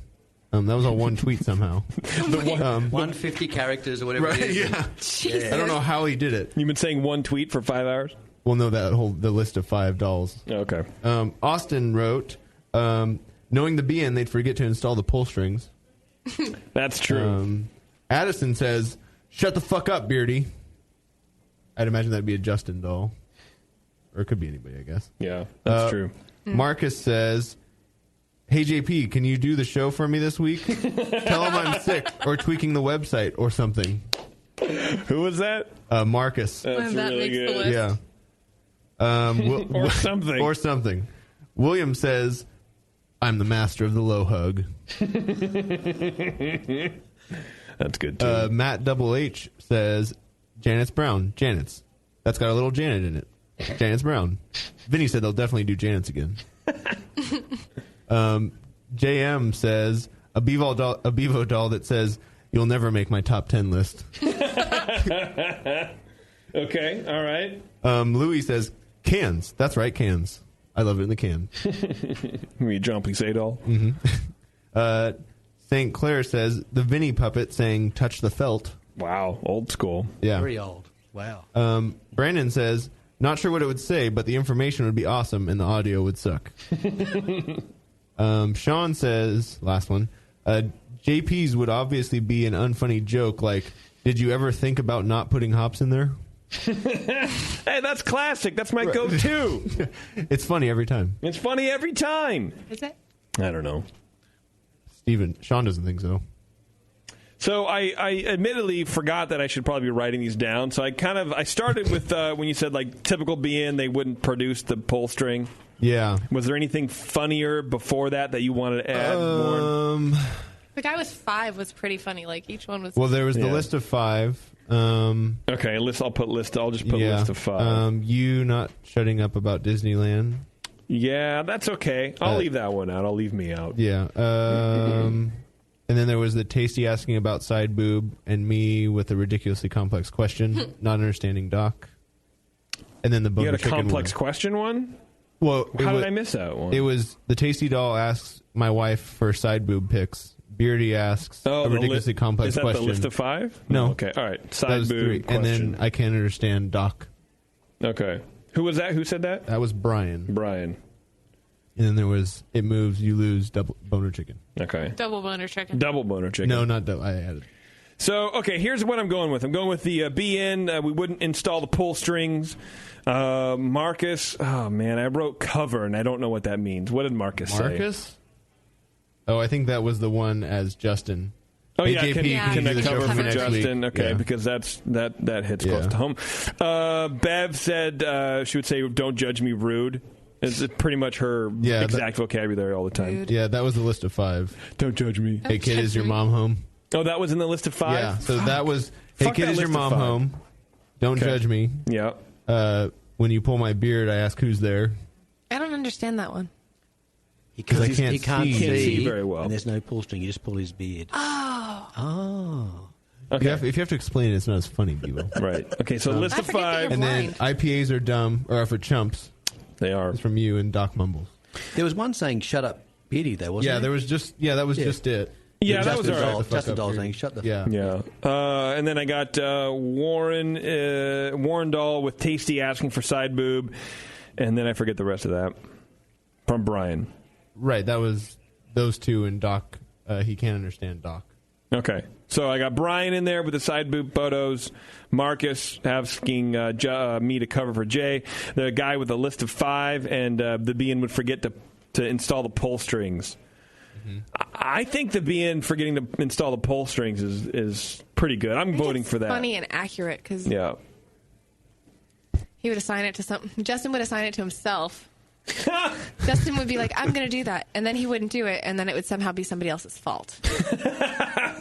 Well, I'm not going to comment on that. But the audio box would still be in the doll. Yes. Yeah. They'd be ready There's to no go. there's no There way would to just act. not be No it. way. Yeah. Yeah. So that's what I'm voting for. Pull string. I will second that vote. All right. Anybody else? I wasn't going to go for that one. All right. What are you going to go for, Warren? You vote. I was going to go for the list of 5. List of 5? Yeah. Brendan, you get a vote here, too. What do you want? Okay. I wasn't really listening, but Neither was I. I can It's definitely fine. say you guys wouldn't install the pull strings. That's a given. That one. We wouldn't do that? No, you wouldn't do Is that what you're voting for? Yeah, I'll put Yeah, it out all there. right. Oh. So who said that one? Let's see. Austin. Austin. It's at Agro Brew. They're not from Texas, are they? I hope Might not. change I don't know. my I vote. can't see that. I think his name's Austin. Good job, Austin. Hey, we got a message from the chat real fast. What would you use to clean a new brew pot with before using it for the first time? PBW. Yep.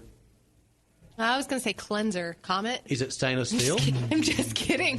What? Joke. Is it stainless? I'm Is it assuming it's stainless. I'm I guessing don't know. it's stainless steel. What if it's not? Well, I don't know. I've got aluminium, so I don't know. Okay. You mean aluminum? Aluminium? You mean aluminum? Do you also work in a laboratory? It's spelled aluminium. Aluminium. The rest of the world spells it the correct way. Is your radiator leaking? You're right. Radiator, yes. Oh, man. When you cook, do you use herbs? Yes. Yeah, you with would. Herb. Not herbs? Not herbs. There's a whole letter there that's missing out, you know? It's silent. Yeah, PBW, man. That's what I would use. Yeah. All right, Warren, are we ready to get out of here? If you want to. I think that's a yes. You're a piece of shit. I mean, I'm enjoying myself.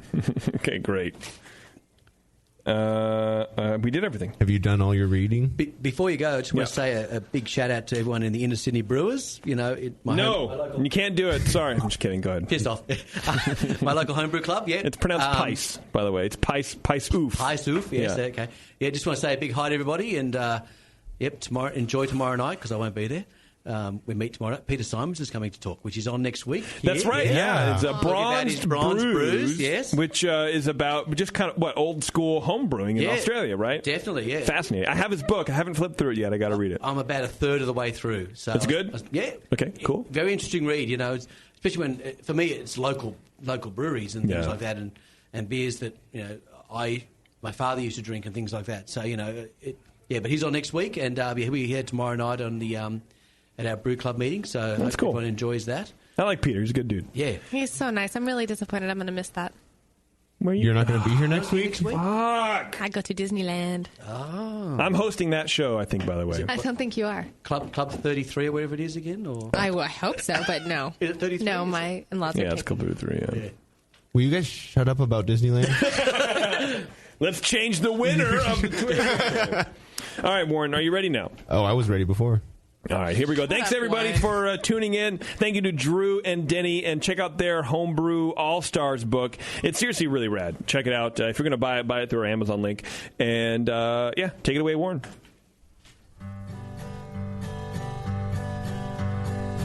Thank you to our show sponsor, More Beer. You can get absolutely everything you need to make great beer at home by going to morebeer.com. Drew Beechum and Denny Conn were here to talk about introspection and their new book about homebrewers worth learning from. We had some Aussie friends bring us some Upside Down beer and some Chalky Bickies. Merge your love of Disneyland with your lack of engaging podcasts by going to earsuppodcast.com as JP, Terrence, Bevo, and Taryn talk about all things Disney. Go check out Moscow's Hop Cartoons over at hoplifestore.com. Get on Twitter for some good beer insight and homebrew info. Follow Nate Smith at Nathan Homebrew and Mike McDowell at Tasty McD. And Nate Warren's even adding over to the noise over at Another Beardy. Tonight's show will eventually be produced by Bevo, and JP pushed some buttons, moved some sliders, and said some words. Be sure to follow the Brewing Network on Facebook, Twitter, and Instagram.